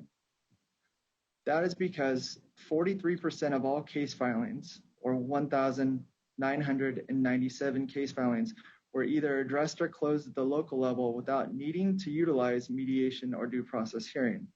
That essentially means the LEA and the parent were able to resolve the matter prior to going forward with utilizing these services. Of all the cases filed, the number of due process hearings that were held last year in relation to the total number of case filings is actually a very small percent. This number accounts for only 2% of all case filings with the OAH last year. Another data element that I want to point out from last year is that the total number of case filings actually decreased compared to the previous year. During last spring, when case filings decreased, the OAH spent time training their staff to conduct mediations and hearings virtually. They also developed guidance on this change for the public, and it is available on their website. And we'll talk a little bit about that when we get in the resources section and provide you a link. Currently, the OAH is conducting both services virtually. The OAH's website provides a great amount of detail and guidance on how to utilize that virtual platform and what elements are required to do so. Lastly, on this slide, I wanted to point out that we initially anticipated there would be an increase in case filings related to COVID-19. However, at this time, there has not been an increase in case filings related to COVID-19. We may see a rise in case filings related to COVID-19 as more schools start to open up this school year. Now I'm going to turn the presentation back over to Noelia. Next slide. Thank you, Wes. Before I go into the other option parents have to resolve disputes, I do want to point out that all the processes and procedures we're talking about are actually, some of them are housed in different offices within our special education division, and some of them are housed under my office. This particular process, the alternate dispute resolution grants, and the funds are actually managed by the Office of the Special Education Director, and they certainly can come back. So I'm not sure if you commissioners remember last year in October of 2019, Dr. Patty Matheny, the SELPA executive liaison to the ADR grants, came to present on the white paper that went over the impact and benefits of these grants. the legislature, the governor, and the Department of Finance heard, and looks like we have an increase this year through the state budget. They included an $8.6 million federal IDEA set aside to assist with developing and increasing the grant. Through this process, the CDE provides IDEA Part B funds to SELPAs to implement the ADR. The ADR grants support at the local level with developing informal solutions and kind of help parents and LEAs avoid going through the more formal processes that are time consuming. Next slide. As I mentioned earlier, a parent can also file a complaint with the CDE against an LEA. As I had mentioned, we have a team and a process by where a parent can file a written complaint or allegation. And the written complaint typically specifies at least one alleged violation of federal and state special education laws. And the violation must have occurred not more than 1 year prior to the date the complaint is received by the CDE. As you can see here, we have a toll-free helpline Monday through Fridays, also a video phone line, and an email. At the end of this presentation, there is a link to the procedural safeguards, and that actually goes through what I just mentioned, the specificity about the written complaint, how it comes in, and the process by where it's received internally by that office. And the procedural safeguards are available in 8 different languages. Next slide. So now that we're at the end of the presentation, we've gone over the informal and formal options parents and LEAs have available to them as part of IDEA. We wanted to ensure the commissioners and the public understand that the federal IDEA funds are not used by LEAs for litigation purposes against parents. IDEA makes it clear that the prohibition against using Part B funds for attorney fees also applies to all the other related costs of a party in an action or proceeding, such as depositions, expert witnesses, settlements, and other related costs. IDEA funds can be spent on special education due process hearings. Just as a note, parents can have combined litigation and due process hearings at the same time. Next slide. So we finally have arrived at the resources that'll sort of discuss where you can find more information on all the pieces we just presented. The first link here is all the California parent organizations. And specifically, we'd like to call out the parent training and information centers who receive federal funds to provide support to parents in the way of workshop, webinars, etc., to explain special education and its multiple pieces and processes. The family empowerment centers are also entities that we also support via federal IDEA funds, and they also provide support to parents specifically with advocacy, and in most of the areas where they are found, they also promote positive relationships between parents and LEAs to be able to discuss and come to an agreement at the local level informally. The other link I had mentioned earlier is the procedural safeguards, which detail the special education rights of parents and children under IDEA Part B. We also have translations of the procedural safeguards in 8 different languages. The other link you see here is to the Alternate Dispute Resolution Public Resource Directory that the Napa County Office of Education hosts. And in this directory, all of California's LEAs and SELPAs, it's public and it's accessible.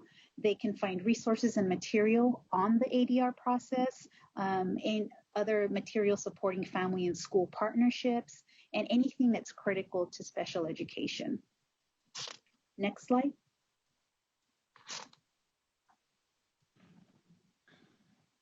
Thank you, Noelia. Before I discuss the resources offered by the Office of Administrative Hearings, I'd like to mention a few other great national resources. The first one I wanted to mention is the Center for Appropriate Dispute Resolution in Special Education, or CADRE. Cadre's major focus is on encouraging the use of mediation, facilitation, and other collaborative processes as means for resolving disagreements between parents and schools and about the children's educational program and support services. Cadre provides TA to all parties I just mentioned, and they really want to focus on having an informed partnership occur between the LEA staff and parents. For more information, visit www.cadreworks.org. Another organization I wanted to mention is the Center for Parent Information and Resources. There's a ton of great material on this website. The material that's on this website comes from various parent centers throughout the country to help provide support and services to families they serve. They provide a detailed account of the resolution process, procedural safeguards, mediation and questions and answers, and resources for parents, including dispute resolution in Part B and Part C of IDEA, also its impact during COVID-19. Their website is www.parentcenterhub.org. Regarding the resources provided by the Office of Administrative Hearings, the one I find most valuable as a parent is the Parent Self-Help resource that's linked above. The Parent Self-Help resource provides a lot of great information that includes an overview of the student's educational rights, the due process case life cycle for the various different types of due process cases, including mediation only, due process and mediation, or due process only cases. It gives an overview of how to utilize and access the SAFE file transfer system. It also gives an overview of mediation and what to expect. It gives you detailed instructions for how to utilize the video conferencing equipment for doing mediations. And I'll give you tips on how to test your computer or smartphone or however a parent will access that resource. There's an overview of the pre-hearing conference as well. It gives you a general sense of what's the purpose, how to prepare, what to expect, when to utilize the subpoena. It also gives you insight on what to expect after that. And then there's an overview of the due process hearing, video conference process, how to prepare for the hearing, subpoenas related to due process hearings, motions, and all applicable forms. The next link that I want to talk about is the secure e-file transfer system. This link here provides parents an overview of the system in which all communication once a case complaint has been sent to the Office of Administrative Hearings is disseminated. Both parents and LEAs will utilize this system to upload information to the Office of Administrative Hearings specific to that case. It also is used to coordinate scheduling all services that have been requested. And lastly, the system is just the medium for which the OAH communicates back and forth with the parties. The last link on here is the OAH coronavirus update link. So periodically, the OAH will be updating this based on new information from the governor.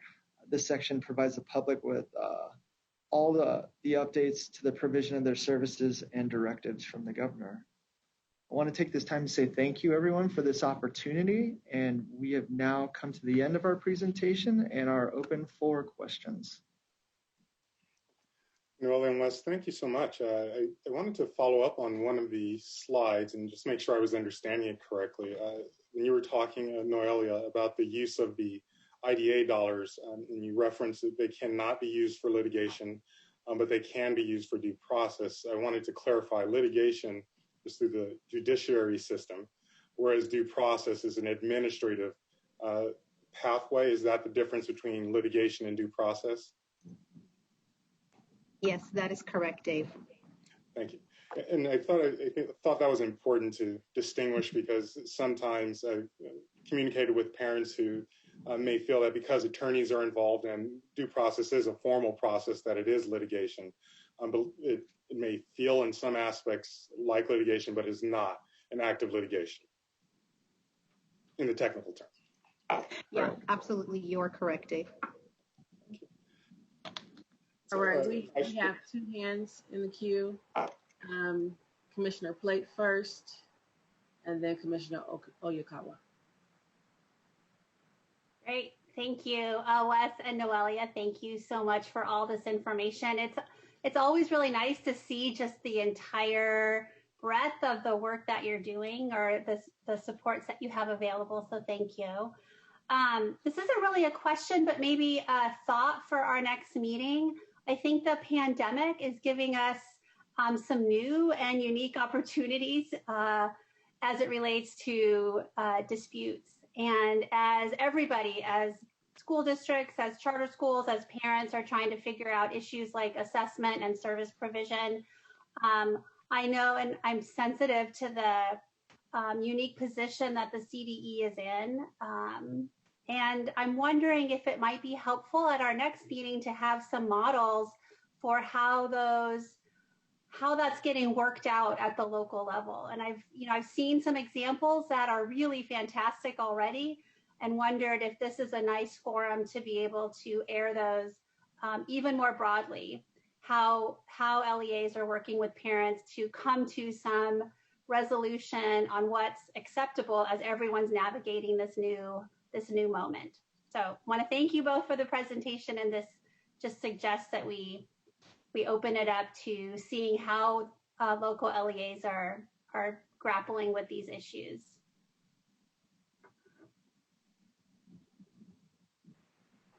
Commissioner Oyakawa. Thank you both for this presentation. It's always, I think, really helpful for families to see again what the overview is of how these processes work, especially in these confusing times. I think, like you said, I imagine we will see more filings as the school year starts, maybe related to COVID or not. I wanted to follow up on David's question. I actually had the same question he had, and I just wanted to clarify. When we say litigation, that would be the case of a district or the student or student's family filing an appeal after an administrative decision. Is that what litigation would include? Whether, regardless of who filed the appeal, is that correct? As far as where the monies, which monies are not allowed to be spent from the Part B? Yes, that is correct, Christine. Okay, because I know, like David said, we had gotten some inquiries from families about what kinds of funds are being used for litigation, and I wanted to clarify what is allowed and not allowed.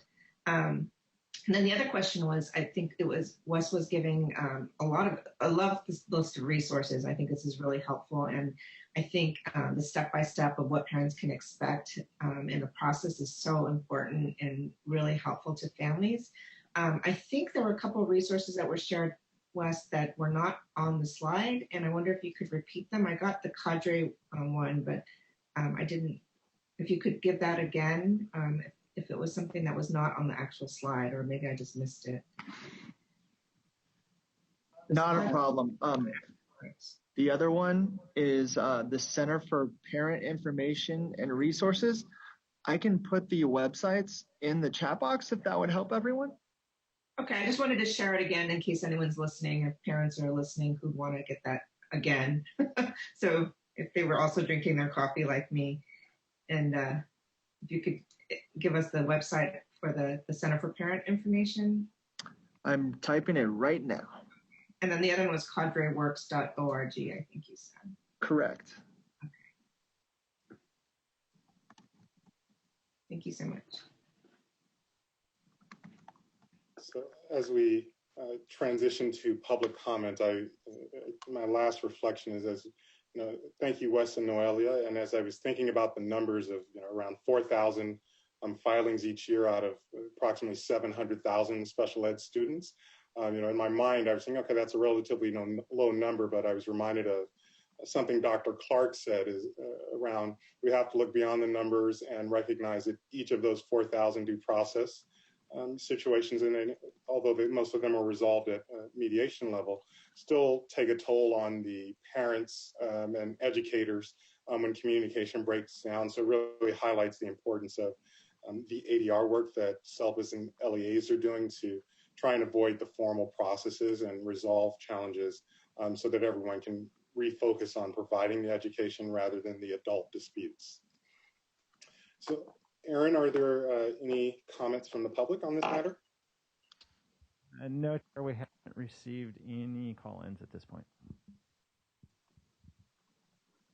So, having no comments from the public, I would recommend that at this point we take a break and we will reconvene at 11:15 and go into item 11, the English language proficiency assessments for California.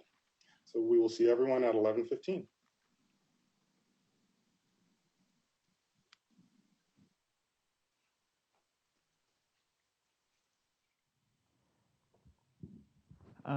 Yeah, sorry for the delay.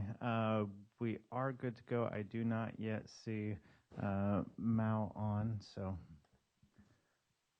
Okay. And I believe we are live again. Okay. Welcome back, commissioners and public. We will resume our meeting. And I believe we are waiting for a presenter. So Aaron, would be better to maybe start with item 12. Or are we expecting Mal or the presenter momentarily?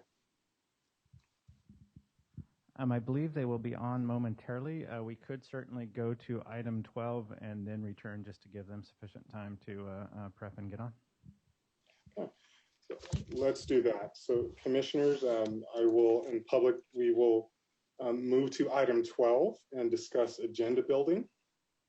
And so this is an opportunity for us to make suggestions and identify areas that we may want to agendize for future meetings. Gina's already made one suggestion that I want to make sure we all, that we capture correctly, was hearing what LEAs are, what's happening at an LEA level in response to alternative dispute resolution or positive relationships with families. Is that a correct summary, Gina or Commissioner Plate? Yeah. I think it's fair to say there's new challenges that none of us have experienced before. And I have seen some really creative ways that LEAs are working with families to come to some agreements as they navigate this moment. So examples of that might be nice to share. Any other suggested future agenda items or conversations we would like to have? I'll ask commissioners to please raise your hand. Commissioner Solomonson has her hand raised. Commissioner Solomonson? Thank you. Yes, this, in addition to what Commissioner Plate was recommending, I think I brought this up last year. I can't remember if it was brought forward, but conversation around creative ways that districts are using the facilitated IEP process. It is something that is very much embedded in the ADR process, but there are districts who use components of that within their day-to-day IEP activities in a way to run their meetings. And I think that's definitely a preventative measure when we can take some of those great aspects of how we're resolving issues and employing them and using them in IEPs prior to there being issues to resolve. So it'd be great to maybe hear how some districts are using that. Thank you. Commissioner Oyakawa? Thank you. I think as a follow-up to what Gina was saying, regarding the impact of COVID and how it's affecting or what we're seeing as far as the complaint processes, if we could see the compliance complaint unit giving an update perhaps on the numbers that we're seeing, what types of issues are coming up, and then kind of along those lines of what is working, not just on the complaint process, but just in general, I think with how we are all dealing with COVID, maybe the the parent groups, the family empowerment centers, or those types of groups can give information and feedback on what they see as a big need for the parents and families as we're getting back into school in the next month or so. Thank you.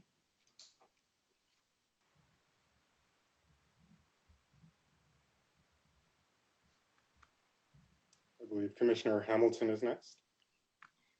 Just to piggyback on what Christine said, I would be interested also in hearing more about what's working during the pandemic times, and more specifically, we talked a little bit yesterday about what kind of supports specifically are parents getting to support their distance learning programs at home. And, you know, if we're seeing any best practices or ideas coming out already of how to support parents at home.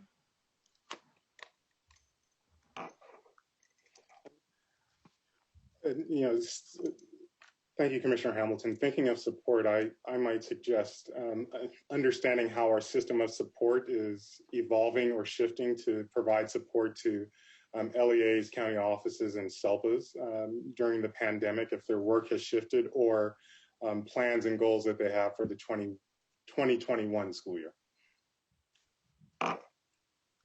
So seeing no additional comments or suggestions from commissioners, Erin, can I ask you to put up the slide for the public to make comments on this item? Yeah, we'll get that up right now.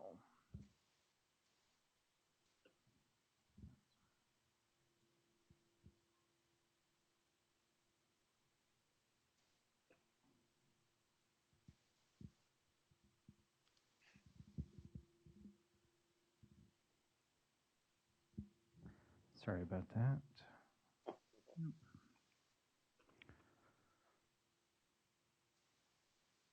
I'm learning that it might be easier if one of us would stick to the agenda, one of us being me. There we go, sorry.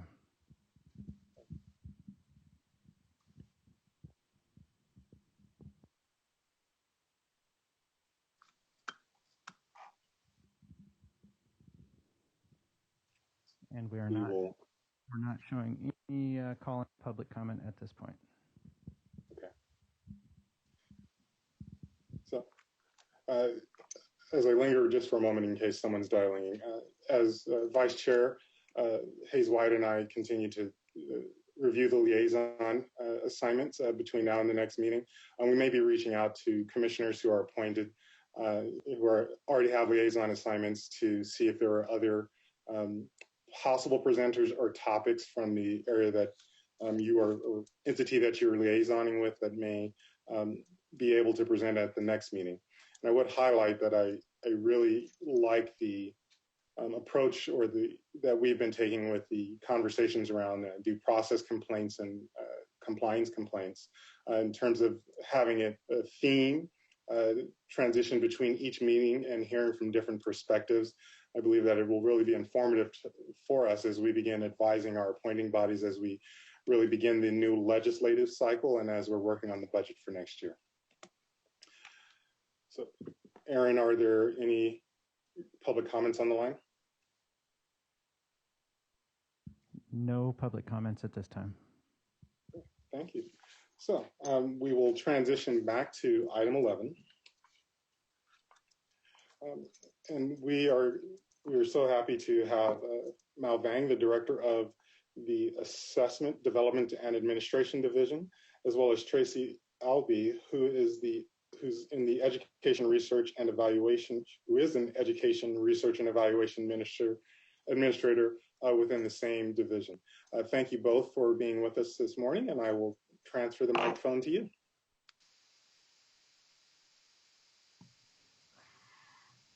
Thank you. I'm sorry, is David the chair, David Tolston? Yes. Okay, yes. Thank you, I apologize. Thank you, Chair Tolston and commissioners. My name is Mal Vang. As mentioned, I'm the Director for the Assessment, Development, and Administration Division at the California Department of Education. Thanks for inviting us to be here today to share what we are doing in preparation for the English language proficiency assessments for California. And I have Tracy Albee, who is the manager, who's going to present to you. And then we will both be around to address any questions you may have. Thank you. Tracy? Thank you, Mal. Can we go to the next slide?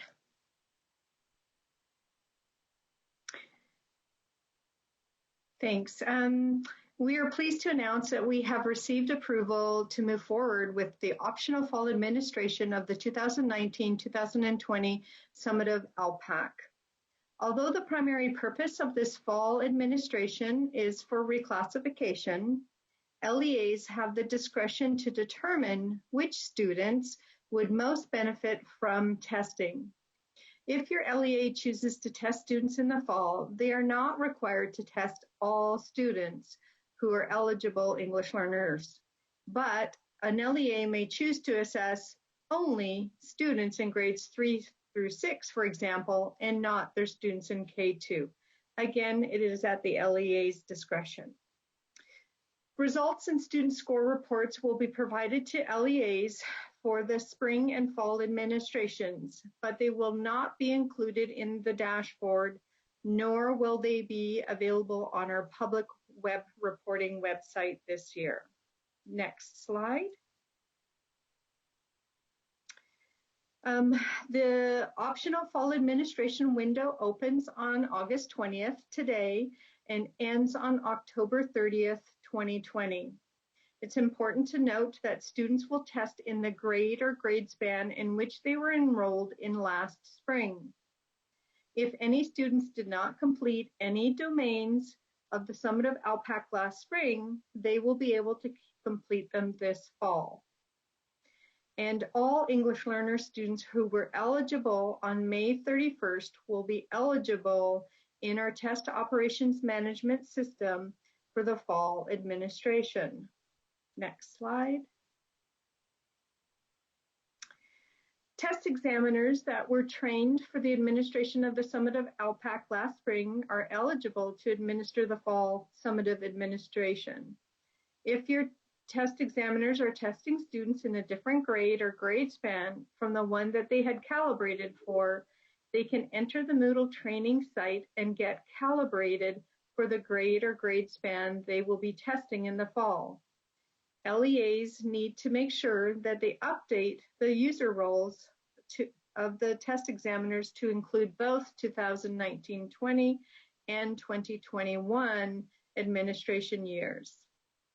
Next slide. Any accommodations or designated supports that were entered in the test operation management system last spring will roll over for the fall administration. So all except our unlisted resources can be updated if a student is re-enrolled for the incoming school year. But please note that LEAs will need to do this on a one-by-one basis and cannot use the upload process as they have in the past. And just a reminder that all tests that expired or were paused will be reset so students can continue testing from where they left off. Next slide. The completion status report will still be available and will include all eligible students, even if they are new to your LEA. Again, the last day to enter student scores and responses into the data entry interface is October 30th. This allows the CDE and our contractor to prepare for the spring administration. Again, updates will continue to be shared through the LEA ELPAC coordinator communications, which go out regularly. Next slide. So, current reclassification criteria. As you know, there are 4 requirements and I believe you know the first one is our English language proficiency assessment, the ELPAC, teacher evaluation, parent opinion or consultation, and comparison of student performance in basic skills. Let's go on to the next slide. So, due to the suspending of the summative testing in March this last year, the following changes have been made to Criterion 1 to support LEAs in reclassifying their students.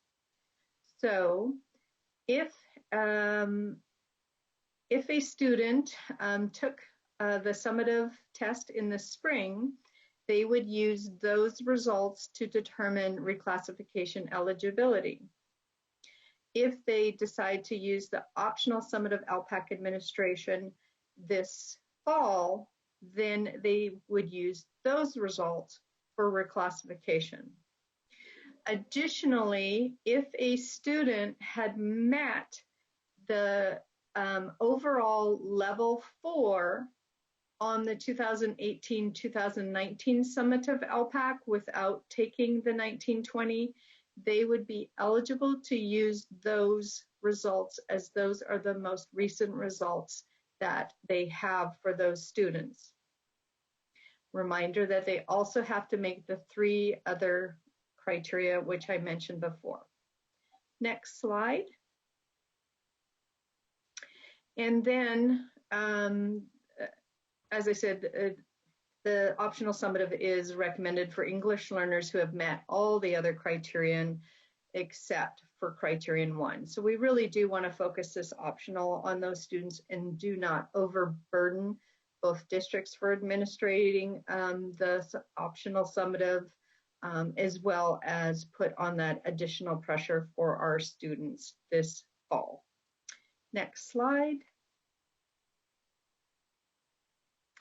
And as for Criterion 4, which is our test of basic skills for all grade levels, LEAs can use their locally determined assessments or their most recent Smarter Balanced English Language Arts assessment from 2018-19 or 19-20 if they are available and applicable. So this is providing our districts with a little bit of flexibility over the past 2 years to ensure that they can reclassify their students. Next slide. Okay.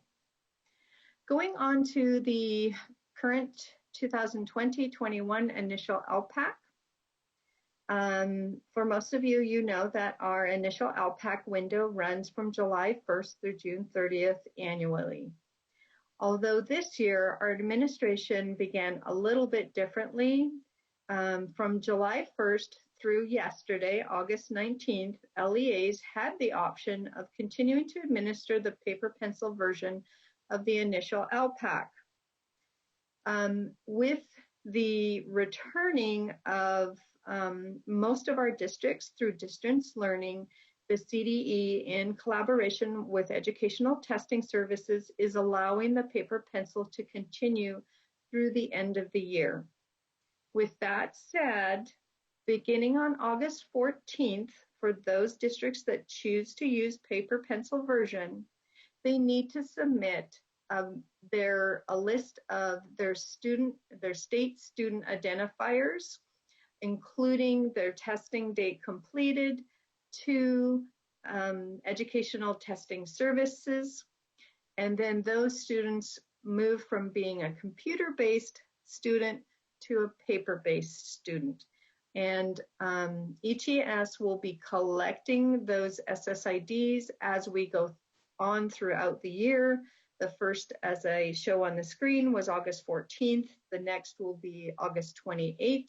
And then they will continue weekly from that point forward to support our LEAs in the administration of the initial ELPAC. But with that being said, today on August 20th, our computer-based initial ELPAC became available. This means that students can now be administered this test in an online format. And we're very excited to be able to do this. And I will be talking a little bit more about our different test administration options. So next slide. So based on the U.S. Department guidance that we received back in May, here is some of the following guidance that applies to LEAs that will be closed this fall. LEAs should work with parents who may not have electronic means to understand how to register their child in school and in a language that they would understand. LEAs must also conduct the home language survey over the phone and, if necessary, with interpreters for all students enrolling for the first time. Next slide. Thank you. As part of an LEA's enrollment process, if the home language survey determines that a student's primary language is a language other than English, the LEA will need to advise the parent and guardian in writing within 30 days and, to the extent possible, in a language the parent understands, that until the initial ELPAC is conducted to determine the student's official English proficiency, English language development services will be provided through distance learning instruction. So in collaboration with the English Learner Support Division, we've created a communication that LEAs will be able to use to provide that information to parents, and that is posted on the CDE's English Language Development or English Learner Support Division's website under Parent Notifications. Okay, next slide.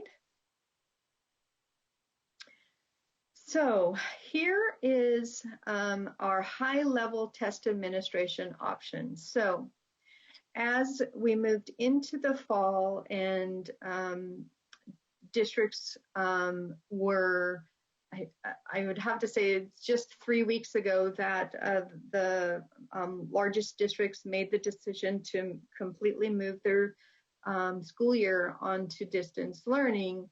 The CDE, in collaboration with Educational Testing Services, needed to, as we say, pivot and come up with some flexible options for test administration for our schools. So here are the 3 test administration options that we are in the process of developing and communicating with our LEAs. The first option is the most secure option, as well as what we have developed our test to be. It is an in-person co-located option. This option can be used for both the online and paper pencil assessments, where the student and the test examiner are co-located, whether at a school or another LEA-approved location. The location must meet the testing environment guidelines outlined in the test administration instructions, as well as meet the COVID-19 safety and social distancing procedures required by local officials. So for any in-person testing, it is important that all of those guidelines are followed along with our test administration instructions. The next 2 options are for remote, and we're going to call it actually administration for online test options. So this is where we have an online assessment where the tests or subtests are available through an online platform. The student and test examiner are in separate physical locations. The most common example would be with the student at home and the test examiner at the school site or home. For the grade levels or domains that require one-on-one administration, the test examiner may share a screen with the student using their distance learning tool that they may use for instruction or not. For the grade levels and domains that do not require one-on-one administration, the student takes the computer-based assessment on the student's device while the test examiner starts, monitors, and ends the test session remotely via our test delivery system. In all cases, the student and test examiner are connected by video and audio using the same distance learning tools for instruction. So this is important that we will continue the test examiners to monitor and ensure the safety and security of our tests. The last one is remote administration for our paper pencil assessments option. This option is kind of broken into two different areas. So we have our kindergarten through grade 2 students who will be taking the optional summative ELPAC writing test. And then we have our initial students who will be taking the entire test and could be taking that test through paper. In both cases, the students and test examiners are in separate physical locations, and again, most common with the student at home and the test examiner at a school site. The student would be provided access to the paper test questions in the most reasonable method possible. For example, the student may be provided a hard copy of the paper assessment prior to testing and could take the paper pencil test while the test examiner starts, monitors, and ends the test session remotely. As another example, the test examiner may share the test questions with the student through their distance learning tool, showing it up on a document camera, etc., where the student would then respond to the questions. Regardless of how the student receives the test questions, the student and test examiner are again connected by video and audio using the same distance learning tools that they may use for instruction. So those are our 3 test administration options. Next slide. Now, supports for this remote administration. Again, the CDE is currently working on and developing guidance for this remote administration. And in doing so, working with our contractor, Educational Testing Services, we are working on the following 3 areas to ensure that we can consider and incorporate all of these things to meet peer review requirements when we do implement remote administration. So our testing contractor is in the process of developing instructions for each role, and that means both the coordinators, the test examiners, and even the parents. And so on, that would maintain the security and standardized administration of the assessment. We will also conduct additional psychometric analyses and special studies using the data, such as comparability studies that evaluate the validity and reliability of the assessments. And finally, we're going to conduct appropriate test security monitoring, such as evaluating the testing irregularity submissions for patterns, monitoring social media for the posting of secure test materials, and conducting statistical analysis of the student responses to detect any anomalies in the responses or the results. So no, we will not be going into students' homes to make sure that they're doing things, but we will be monitoring through our work with our LEAs and what they are doing with these different options. So, and finally, the next slide. As I spoke about earlier, the CDE in collaboration with ETS have produced the following suggested guidelines for physical distancing test administration for in-person co-located testing. And so these guidelines have been posted and are on our COVID-19 website through the Assessment Development Division and on our ELPAC website. And these guidelines include a variety of scenarios such as group testing that includes suggestions for table and computer configurations that meet physical distancing. So if we go to the next slide, this image shows is an example of one of the ways to configure the tables and computers within a classroom to administer the ELPAC safely in a group setting environment. At the front of the room, hand sanitizer is a key component as the students come in so that they ensure that they are clean before touching any of the computers.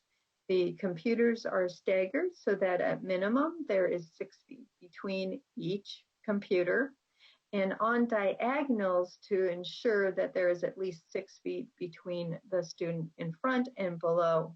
So at minimums, the tables would need to be at least 5 feet, 3 inches apart, but then the diagonals allow for that 6 feet, including the teacher or test examiner's desk. The next slide, please. Here are several different options that we have suggested for one-on-one testing. They all include various scenarios of where the test examiner or the student would be entering answers. They also include suggestions to project the assessment onto a screen to ensure that there is plenty of room between the test examiners and the students. And just a reminder that these are not mandates and are only meant to be suggestion, and it is always important to follow the guidelines set forth by the LEAs that are in accordance with the County Department of Health guidelines. And the next slide. And this is just one example of the guidance that shows where there's a transparent divider between the students and the test examiners, as well as a duplicate monitor where the student could be entering the responses on the right and the test examiner can see what those responses are without being right next to the student.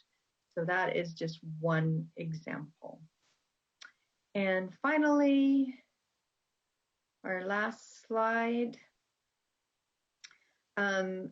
Here is the resources that are to the physical distancing guidelines, as well as if you want to email any questions. And we always recommend that you check out our assessment spotlight for the latest and greatest information. And then I'm sure there's probably some questions, but I haven't seen them come up. Oh, and so typically we wait to the end and for our comments and questions. And so I wanted to thank you, and commissioners who have comments and questions, we'd ask you to begin raising your hand. And I had one initial clarification and a comment. My assumption is that the accommodations that students may have had previously written in their IEPs, if they are students with disabilities, would still be available for them even in this testing environment? Correct. Thank you. And let me check. Are there any other commissioner questions or comments?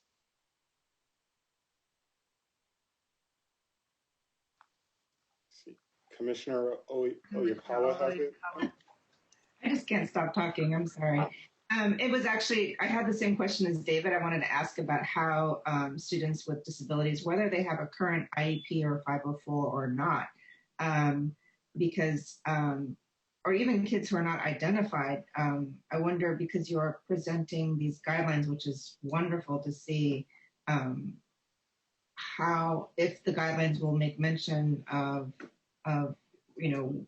looking to like, are there already kind of in place some suggestions for what types of typical accommodations can be made in the distance learning environment, especially, but both for in-person and distance learning, because that is so new, especially when the parent is the one who is involved with setting up the environment according to the requirements for the test.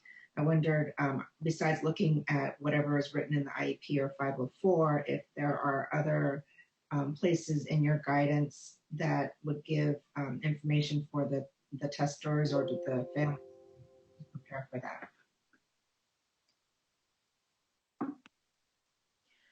That's a great question. I would like to defer to Mao to answer, but those are things that we are definitely looking at. Again, remote administration is just newly, in development in those guidelines, and those are things that we are thinking about, and they are part of this discussion that we are looking into. And I think, again, we will definitely be reaching out to various districts and such in regards to those things. So I'm just going to let Mao respond a little bit more. Yes, for all of our assessments, and including the initial ELPAC as of today, and the regular summative ELPAC, much of the accessibility resources are embedded into the assessment. So let's say if they needed a larger font, like to enlarge the font because they may have a visual impairment and they need to see bigger font. That's an example of an accessibility resource that's built into the test that could quickly zoom in and out. And other things like even ASL, American Sign Language is built in, Braille. So a lot of the resources that they would need for assessments are either embedded into the assessment, or there are some that are still allowed that are outside of the testing system. Let's say, for example, it's not so pertinent to this test, but like a calculator, those kinds of accommodations, they should still be able to use it if it's in their IEP, and the IEP team deem as something that they would need not only for instructional support, but also for testing purposes. So we do build the assessments with all those accessibility resources in mind. Great, thank you. You're welcome. So as we transition to public comment, as you were wrapping up, I just wanted to make the comment that it's important for us to share documents like the one you presented today in the presentation, because there may be lessons that other assessors may be able to learn and potentially implement, knowing that assessment is key to so many aspects of public education. And so I would encourage commissioners, or even the educators and the members of the public who are online, there may be lessons learned around distance assessments or administration of those tests that may help us continue or honor timelines or gathering information to better support students. So I just wanted to make that comment. And actually I see Vice Chair Hayes-White, is there a comment that you'd like to make?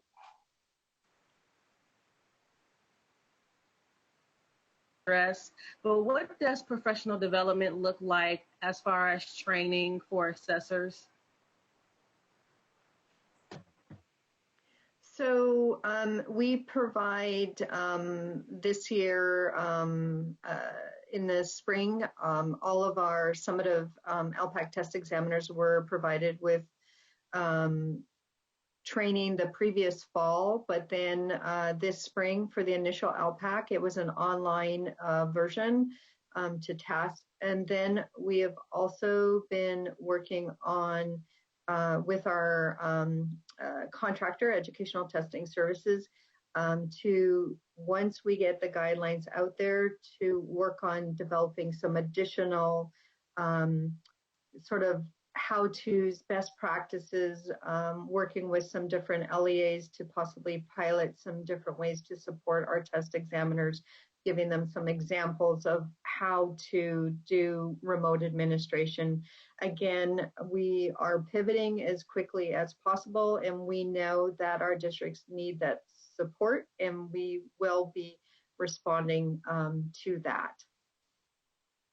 Thank you for addressing that question. And I also want to make sure that examiners are understanding the difference between accommodations and/or modifications when they are administrating a test.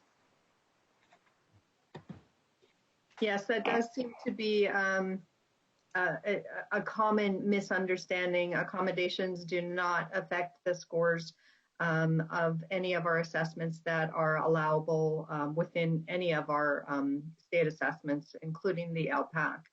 And so if they do ever have any questions about any modifications that they do wish to give to a test, they're always directed to reach out to us and get confirmation so we can ensure that the students are receiving what they need in order to take our assessments. We do have a wide variety of embedded and non-embedded accessibility resources, and sometimes it's just finding the right one that they may not have known about.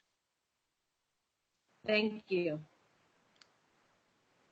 Seeing no additional comments from commissioners. Aaron, are there any public comments for this item?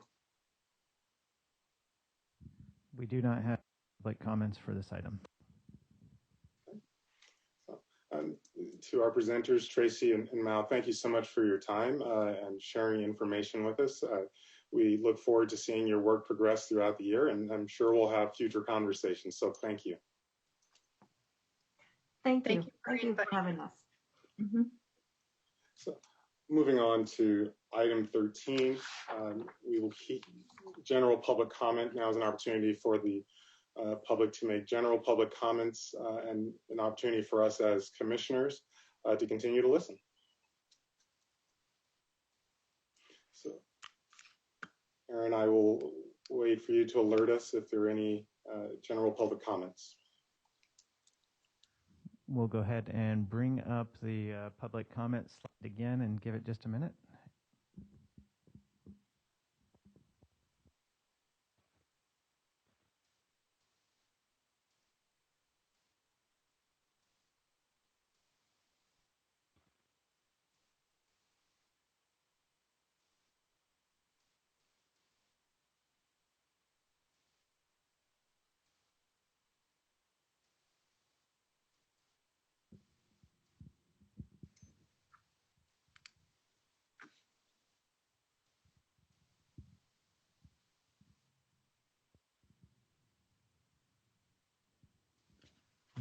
Justin, we are not seeing any public comments coming in the line.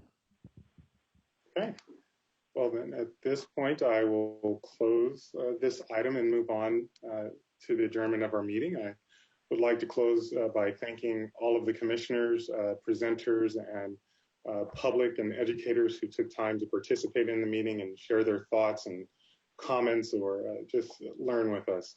We will see you at our next meeting. Please keep a lookout for other revised dates that may need to go on the website as we are responding to the COVID crisis. And one last appreciation I would like to extend to our interpreters who have supported us in communicating for the past 2 days. Just want to say how much we appreciate your efforts. You've communicated more than anyone, but you've made it possible for everyone to be included in the conversation. So thank you all. And with that, I believe we are seeking a motion to adjourn. I'll make it. Thank you, Commissioner Plate. Is there a second? Second.